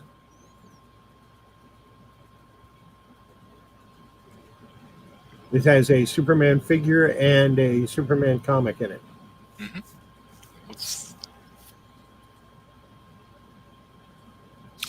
And you got the extras too, right? Well, of course you did. You got both boxes. What am I saying? Yeah. So, but they were packaged okay and everything for you? Well, the box is missing some parts. Box is missing some parts. Yeah. Did it arrive damage? No, it was just missing some parts. The box itself is missing parts. The action figure is complete. The comic is complete. The box is missing some parts. I didn't send any action figures. Oh no, I'm talking about my. Oh, we're having two conversations. Hello. Oh no, the boxes you sent me are fine. There's no problem. Although what? the thing that was in the padded envelope kind of made me go, huh? You asked me to put those aside for you. Yeah, I probably did. I just don't remember. Mm-hmm. Yeah, it was on your box. I remembered all the other stuff. I didn't remember those. Yeah, no, that was a long time ago, though. Oh, okay. About the same time that I sent you those 5 that I'm saying I sent you 5. Yeah. It might have been 6, but I think it was 5. I think it was supposed to be 4, and you put an extra one in. That's what it was. No, it was 5 because there was 5 missing. It's 5. Don't do this to me. I spent too long trying to figure that out. No, it was 4, but you put an extra one in. 4 plus 1 is 5. I put the extra one in from that pile. Then Yes, that's what. yes. That's our story, and we're sticking with it. That's it, Your Honor.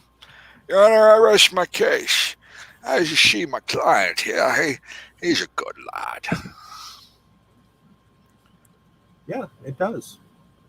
Because it's I'm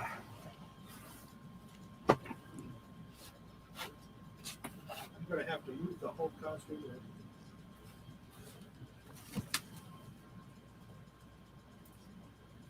Oh no. Oh no, Tumble. Be careful. We now go exploring and collecting chaos. Oh no, there goes the poster. Oh no.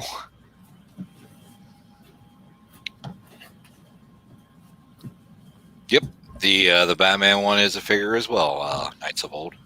See, now my Marilyn Manson poster is falling over.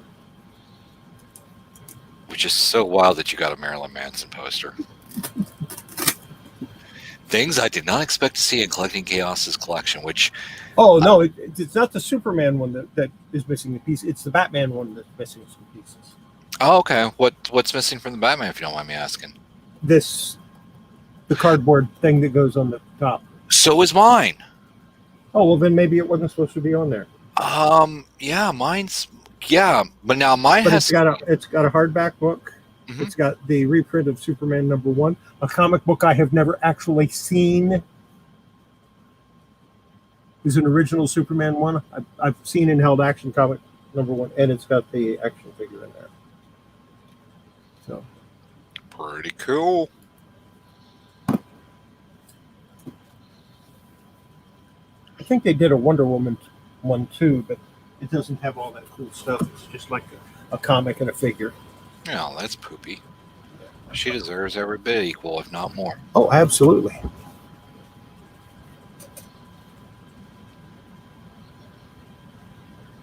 Yes, it is. The Batman one is a box and a figure as well. Mm-hmm. Maybe Patrick will show you his, and that way I don't have to worry about my Marilyn Manson. Oh! They're completely falling apart. All right. Oh, making me get up here. Let me move my comic books.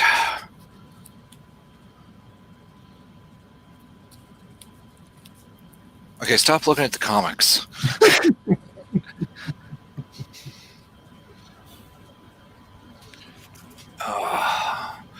Let's see.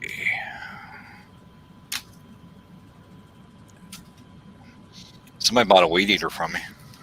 Oh, that's cool. Yeah. They pay shipping, man. Oh, I got some tape on this. I need to take the tape off of it.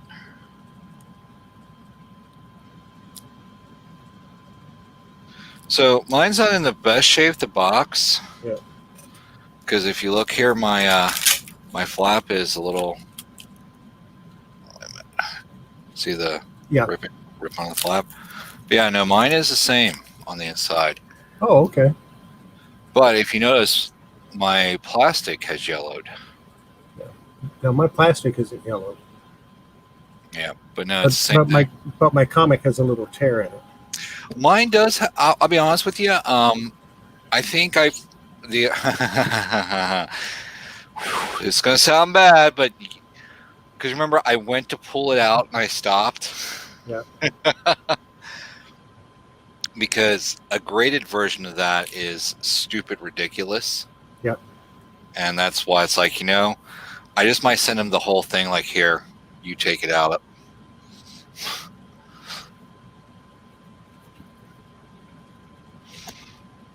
Oh my goodness. Oh, well, if there was a Godzilla stream, Darth, I fully would expect you to be there instead of here. Darth, thanks for coming in, kind sir. Greatly appreciate it.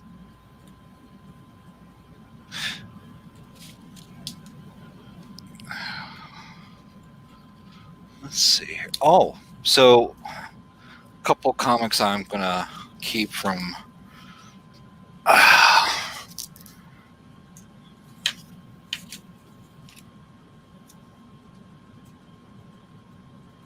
Thank you. Oh, that's cool. Yep, I'm keeping that. This is okay. Yeah, I did get this in the haul. Yeah, I can understand why you're going to keep that. There's just something about 70s and Farrah hair and bell-bottom jeans. And besides, she's a redhead. And then, now I know this isn't out of my haul. This is something that I found in my collection, but I'm keeping this as well. Yeah. Oh, I don't blame you. And it's not in the. Yeah. There's something that I might be showing up for you, and I mean, I don't know. Yeah, but I have it. Yeah, but it needs help. Oh, okay.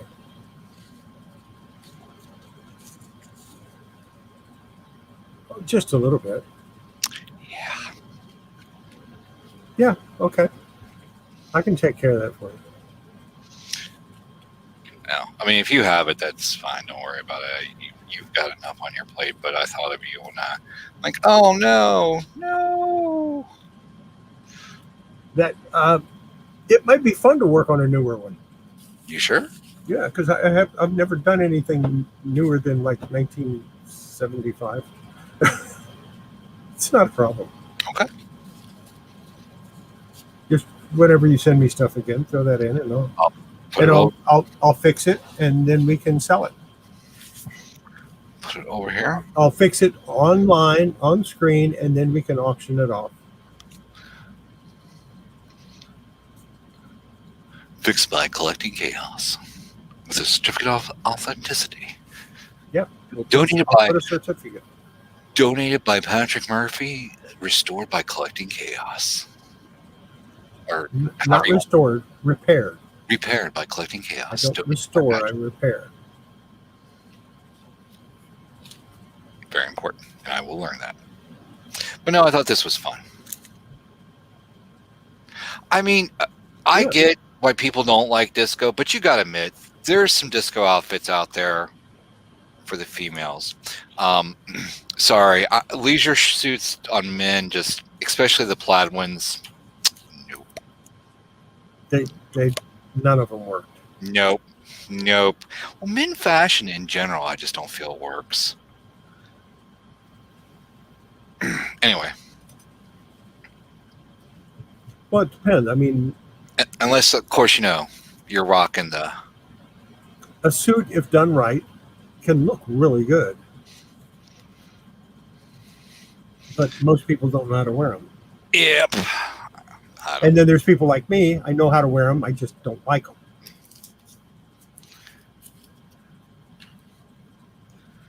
That's Miss Marvel 1 getting hotter and hotter every day. Yeah. You mean like the character or just the price? Oh, I don't care about the price. Yeah. This is me. Miss Art. This is this is mine. Anyway, check this out. Oh, that's the small one. That's the one that came with the little tape. Yeah, they did two versions. They did a full-size version, and then they did a reprint that came with a cassette tape. Yeah, it's got some issues, but you know, it's part of the. I won't go through these all, but I just thought I'd highlight the couple of the. And you have Silver Sable #1, right, in the Wild Pack? Oh yeah. I have all of the Silver Sable in the Wild Pack.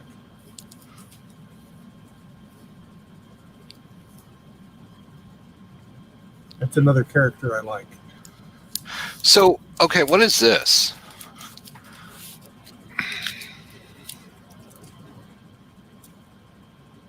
That's a reprint of Giant Size X-Men #1. Because I noticed it had the new Marvel. Yeah. Well, I mean, I figured it was a reprint. It's a True Believers reprint. So, I don't know if there's anything else cool in here to show off that you haven't seen. Yeah, that's about it. You're actually trying to show me stuff I haven't seen? Well, show you stuff that I have. Oh. That I have. That I haven't seen. To let you know that I have stuff that you have that I haven't seen that you have. Yes. Okay. I have stuff too, Chaos. I know. Oh, Doris, since you're in the chat, kind sir. I know you sent me a couple issues, and I picked up a couple more issues. Starfire is cool. Yeah. I think I have all of those too. July 77 and November 76. There's just something about, man, I don't want to sound too off, whatever, but there. So anyway, Collecting Chaos. Basically, Patrick Murphy is a younger version of me. There's just something about the 70s and the way that they were drawn back then. It's just like, yeah, it's awesome. I mean, don't get me wrong. Some of the newer ones is good, but I mean, come on, man. Just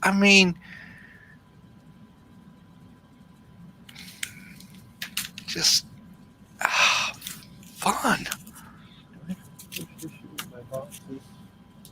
I don't know if I've put that in my boxes yet or not. I'm not going to look for it. And Frank, if he's still in the chat, let me see here. Oh, it means I'm getting up.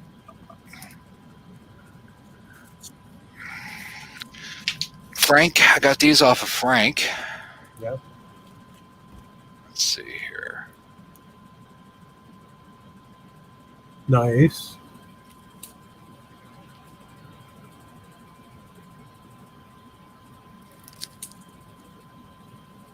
Yeah, Betty Page is always good. And that going to go with, because I kept one of these for myself. Yeah. So, thank you, Frank. I greatly appreciate it, kind sir. 77 Nova. 77 Nova? Yeah. Is that what I heard? Perlini has a 77 Nova, so she collects anything that has 77 on it. Oh, nice. I'll have to see if I have any issue 77s of anything. I did pick up some comics. Oh, yeah? Yeah. What did you pick up? Oh, some more. I got 4 more of the DC 4-packs. But I opened them already. I was going to wait and discovered I couldn't. So, yeah, here. Let me make myself a little bigger.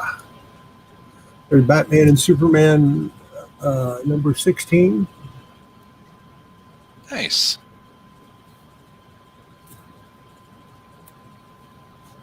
Batman 102. Variant cover. Who is that character? I don't know.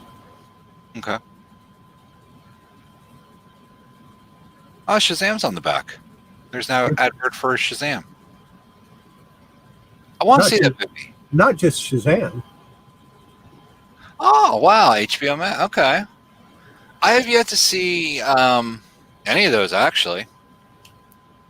Variant cover for the Future State Wonder Woman #2. I really enjoyed this story. What?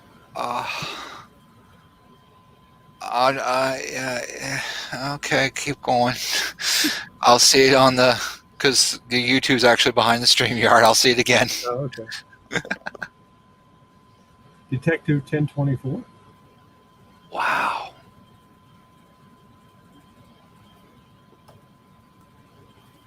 And of course, there's I've got like 40 of those now. What is that? That's the little backing thing that comes with the comic. Oh, okay, gotcha. Yeah. And then there's Sensational Wonder Woman #1. Okay, I remember that.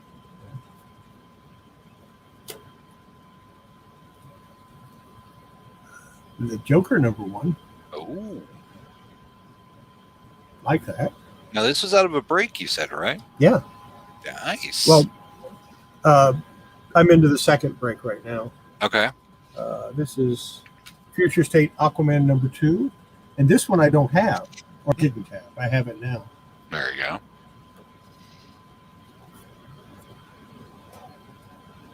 go. Another one that I didn't have, Future State Batman Superman #2. Okay. Because I missed a lot of the second issues. Future State Batman Superman #1. Nice.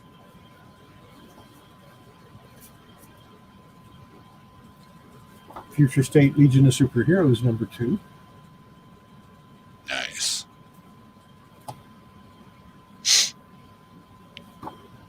Future State Shazam #2.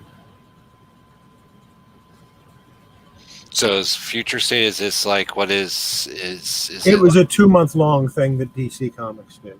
Okay. I was going to say, is it like the new 52? Is it the new 52? No, it was just something they did. Okay. And there's a few comics that spin off from it, but in general, it's over. They did it for 2 months, and that was it. And that's the way they'd always planned it. Harley Quinn #2. Nice. Another one of these.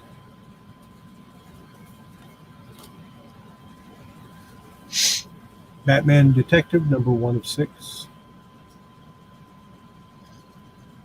Okay. Wonder Woman 763. Nice. I have one I'm saving until the end. Justice League #54. Nice. And the reason I'm saving it for the end is because it's kind of special. Ooh. Dark Knight Death Metal #5. And this is a metallic. Yeah. And this is a special because there's only one metallic cover in every 5 packs or something like that. Nice. Yeah, I was glad to get that.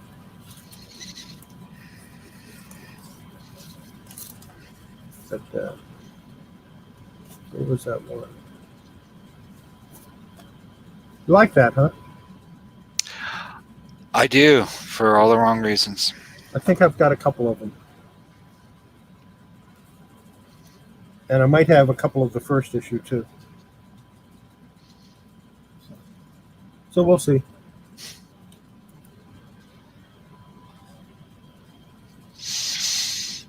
But it won't fit into your box, so. Oh, don't worry about it, Chaos. You may get it at some point in the future. You might not. Well, theoretically, I already have it. Okay. Well, I mean, if you're the future version of me, or I'm the younger. Oh, that's true. I would think that.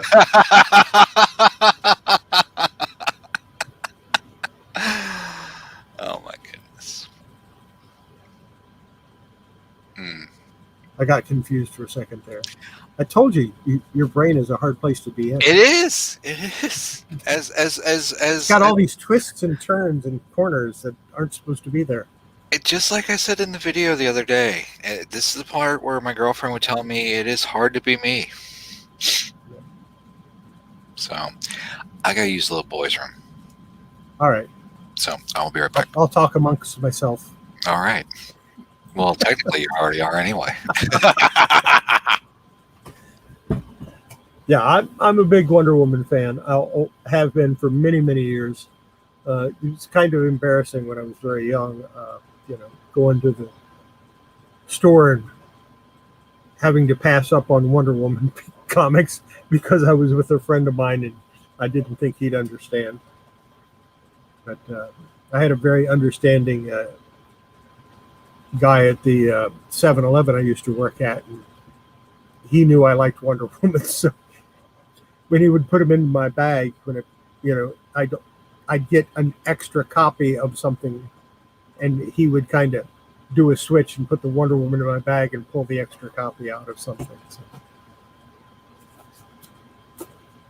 that was kind of cool. But that was in the early 60s. So, yeah.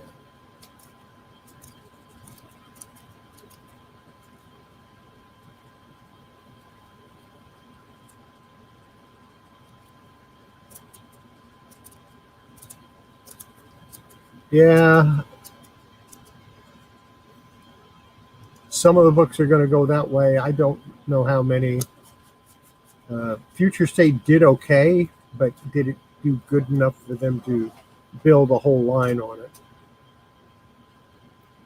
I'm not sure about that.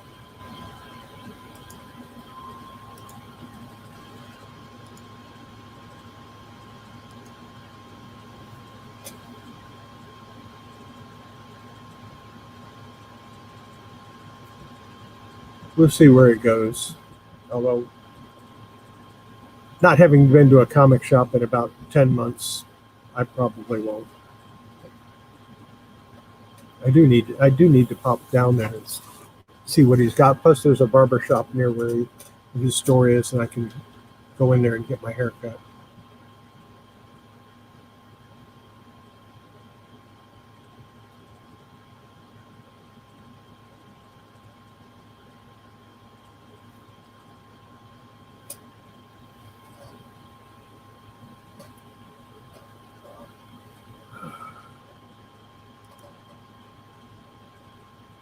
I don't know what to talk about. Yeah, those are neat comics. I'm glad I picked them up. I saw they had 4 of them, so I just grabbed them all. Yeah, I do, but apparently she's not going to open up her barber shop again, and I can't keep going without a haircut because it's driving me crazy. I don't like my hair long.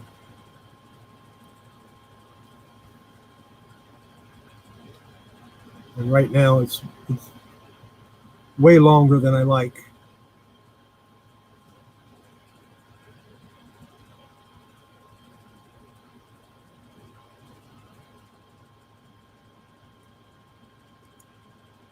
I mean, there were people that they ended up going out of business because of COVID. Barbershops and the restaurants were hit hard.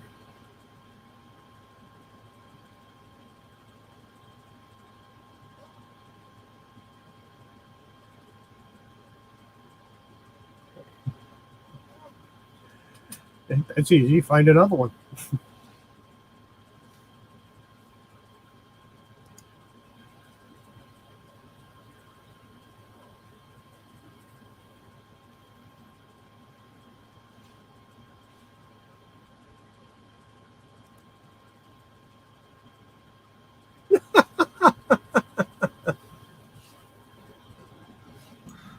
I had a barber tell me one time that my hair is hard to cut wrong.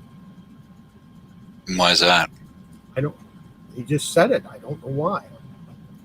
Apparently it's because of the thickness of my hair and the way it sits. It's just hard to cut wrong.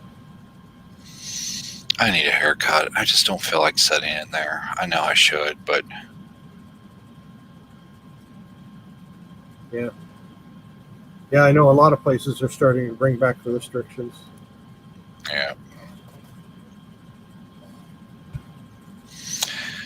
Yep.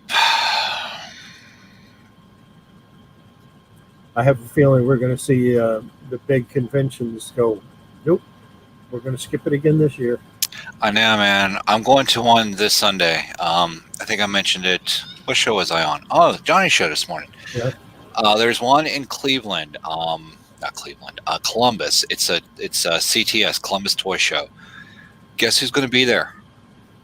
Well, that's kind of unfair to ask. Yeah, since I don't know. Yeah. I mean, you could just start rattling off names for hours. The first name that came to mind was McFarlane. No, not that scale, but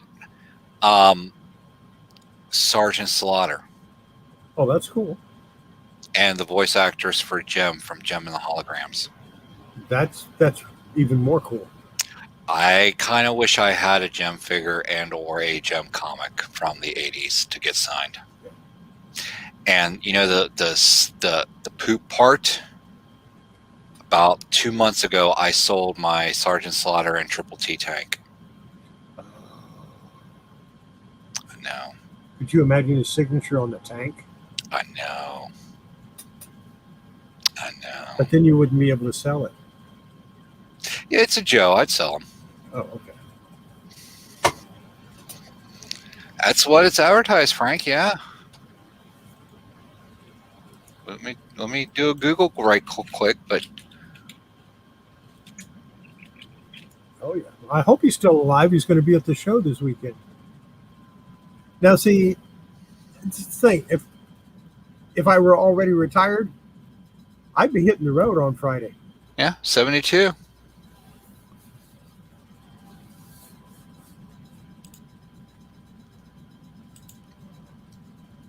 Not so much to see him, but just to go to the toy show.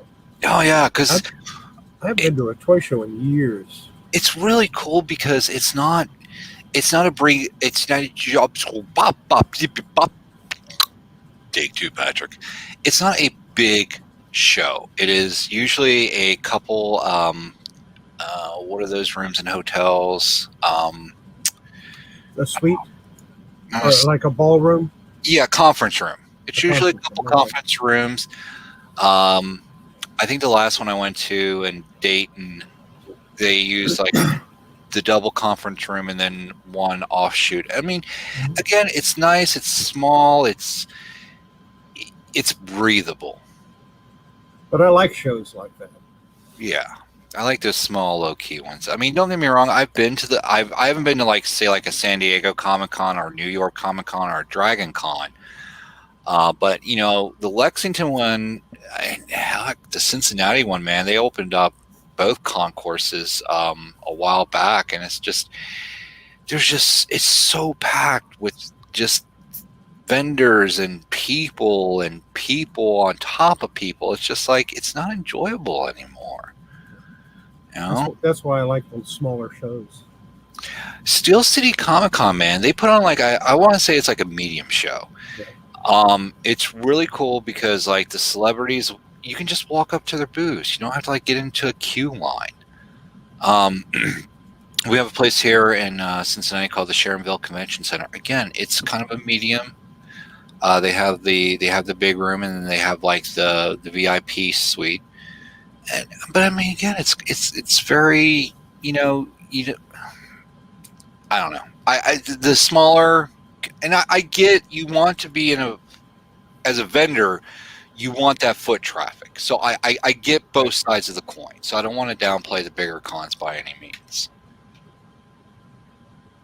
Even as a vendor, even when I was doing shows as a vendor, I did better at the smaller shows than I ever did at the big ones. I hear that a lot. I do. And the reason is because I could kind of gauge, and because it was like a monthly thing, I would know, okay, this month I'm taking this month I'm taking that, this month. And I was always one step ahead of people. Right. And I would have, there was one show I took nothing but bags, boards, and collecting supplies. And I was selling the stuff just hand over fist like crazy. I mean, people were just buying it like crazy, and vendors were coming over and buying it from me. Yeah. And I had cases of this stuff, and that's all I did. I sold, and I did really great that year. So Cincinnati had 2 cons going on at one time. They had the Comic Expo, and then they had CincyCon, or Cincinnati Comic, whatever that was. And the con one was more artist oriented, so there wasn't a lot of action figures and stuff like that. The typical stuff that you would find at a like an expo, if you will. And it was kind of low key, and they did it, I want to say, for 3 years, but they just, I understand why they did what they did, but I also think it kind of shot them in the foot too. Yeah.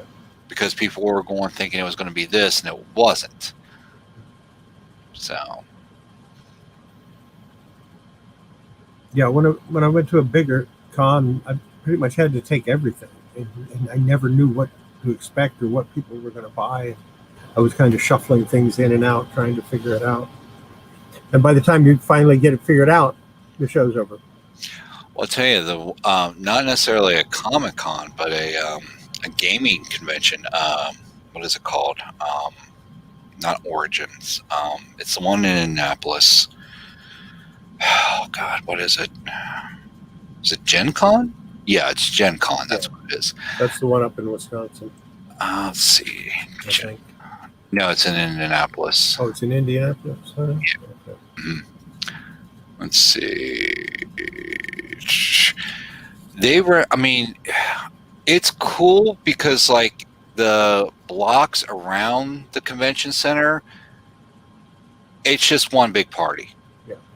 And I went up a couple times. This was the cool thing. Me and my buddy Steele, we went up, I want to say year 4 last. And we didn't even buy tickets to the con itself. We just hung around outside because we had some people that were actually like doing panels and stuff. Yeah.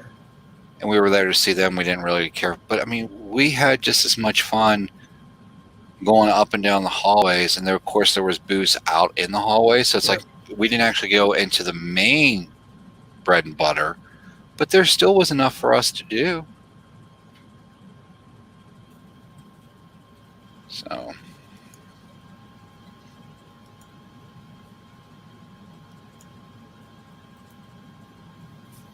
Yeah, Excuse me. This always drives me crazy. People raising prices just because someone dies. It's always driven me crazy.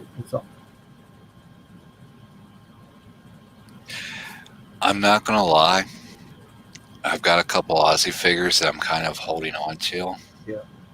It's like, okay. Because I was going to list them like, you know what? Why don't we just wait just a little bit? Well, he's fickle. He'll last forever.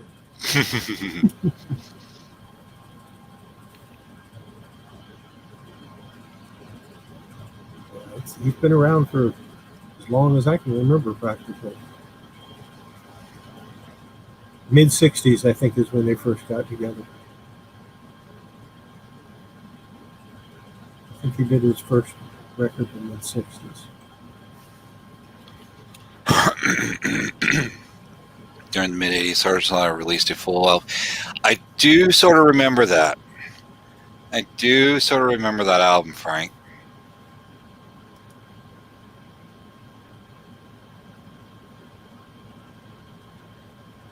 Man, I kicked myself in the butt for selling my Triple T. You're right. I could have had him sign the Triple T tank.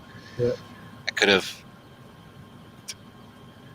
But you know what? It's at a good home. I'm sure it'd be funny if I actually run into the person who bought it and he's up there doing the same thing with it.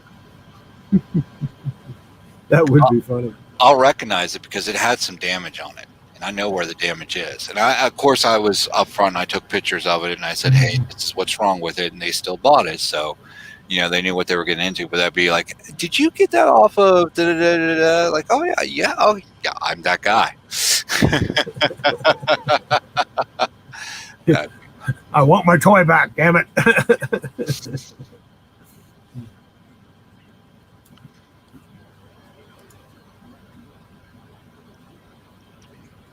But yeah, man, I do. I wish I had some Gem. I know you probably got Gem comics.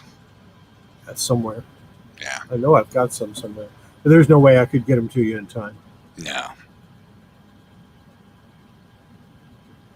No.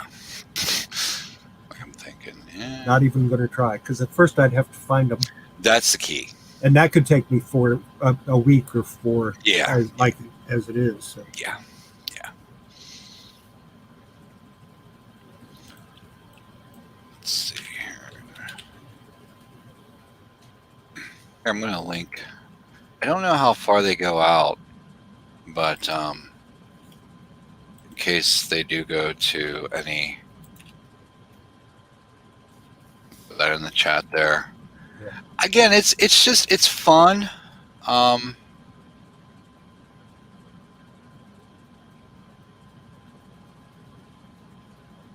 See what else does she voice? Samantha.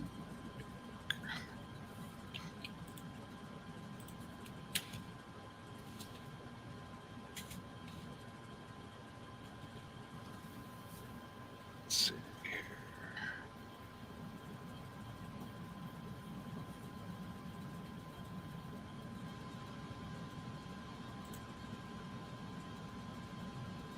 It'll be a good time. I haven't been to a. Oh wow, that's a block of text. I'm not reading that. But anyway, God, when was the last time I was at a con? Been a long time for me. Probably been 25 years for me since I was at a con.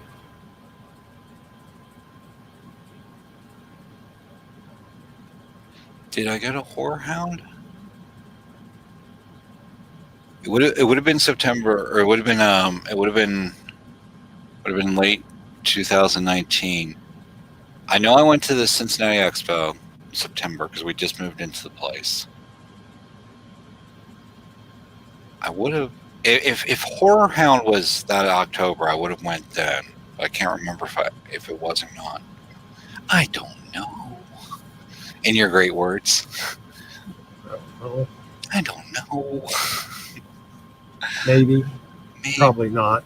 So. Well, Chaos, good sir. It is about 3 to the top of the hour. Yeah, I'm thinking it's about time to shut it down. Yeah. We had some fun. Hell yeah. It was great to meet your friend Bob there. Bob, yeah, he's kind of cool, and he's into some older comics and some newer ones as well. So that's kind of nice. He's got, like you said, he keeps it right at or below 5,000 as much as he can. When it goes over that, he starts paring it down, and he'll do that online. He'll go through all of his comics. Should I keep it? Should I get rid of it? Kind of a neat thing. Yeah, I would do that, but it would take me 6 years just to go through them all. I think you're being. I think you're lowballing there.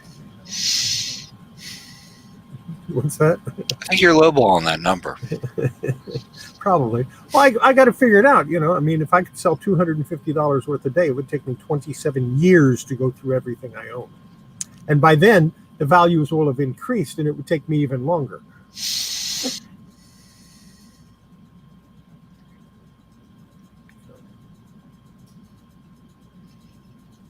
So what I'm going to do is I'm going to switch you over here. I'm going to make you bigger so you can. No, we don't have to do. So you can say goodbye and whatever you want to say for the night. All right. So tomorrow night, I believe it's going to be 9 or 8 p.m. Eastern Standard Time. Diecast Comics auctions. I don't know. I don't know if they're going to be starting on Dar's channel because I know they were talking about just doing one complete channel. So I don't know the logistics of that. Darth, if you're in the chat, let us know.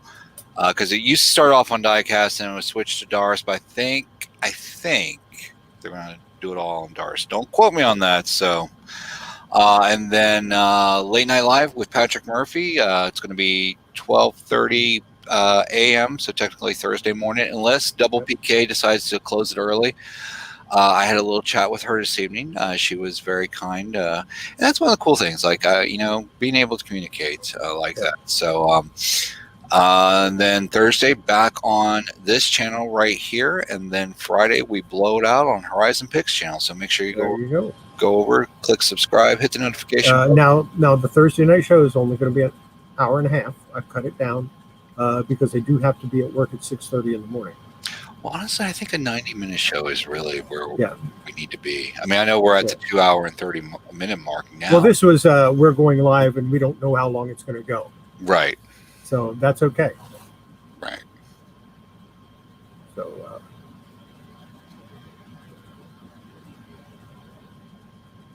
Oh, I'm still talking. Yes. You want to engage with the people in the chat, not just the people in your head, okay? Okay, yeah, no. So let me finish this up. Patrick Murphy's tired. So yeah, Friday we blow it out, Horizon Picks channel, 10 p.m. Eastern Standard Time. And then Saturday we break. We don't touch the YouTube. So be good not only to each other, most importantly, be good to that person staring back at you every single day in the mirror. And of course, I'll be around. Always am. I still haven't made my video for tomorrow, so it might drop late. It might not drop it right at 10 a.m. It might drop closer to noonish because I'm going to go to bed. I'm not going to make it tonight. I knew I was forgetting to do something when I came home, and I couldn't think of what it was. Now I remember what it was. I needed to make that video. So, yeah, my video tomorrow will most likely be late. In the meantime, don't forget, before you handle your comics, your collectibles, your toys, your games, whatever you happen to be into, I don't care if it's jewelry. It can be the brooches. Just make sure you wash your hands first because it's good for your whatever you're collecting. Most of all, it's good for your health. And with that, we'll have Delco send us out. If I can find him. He's around here somewhere. There he is.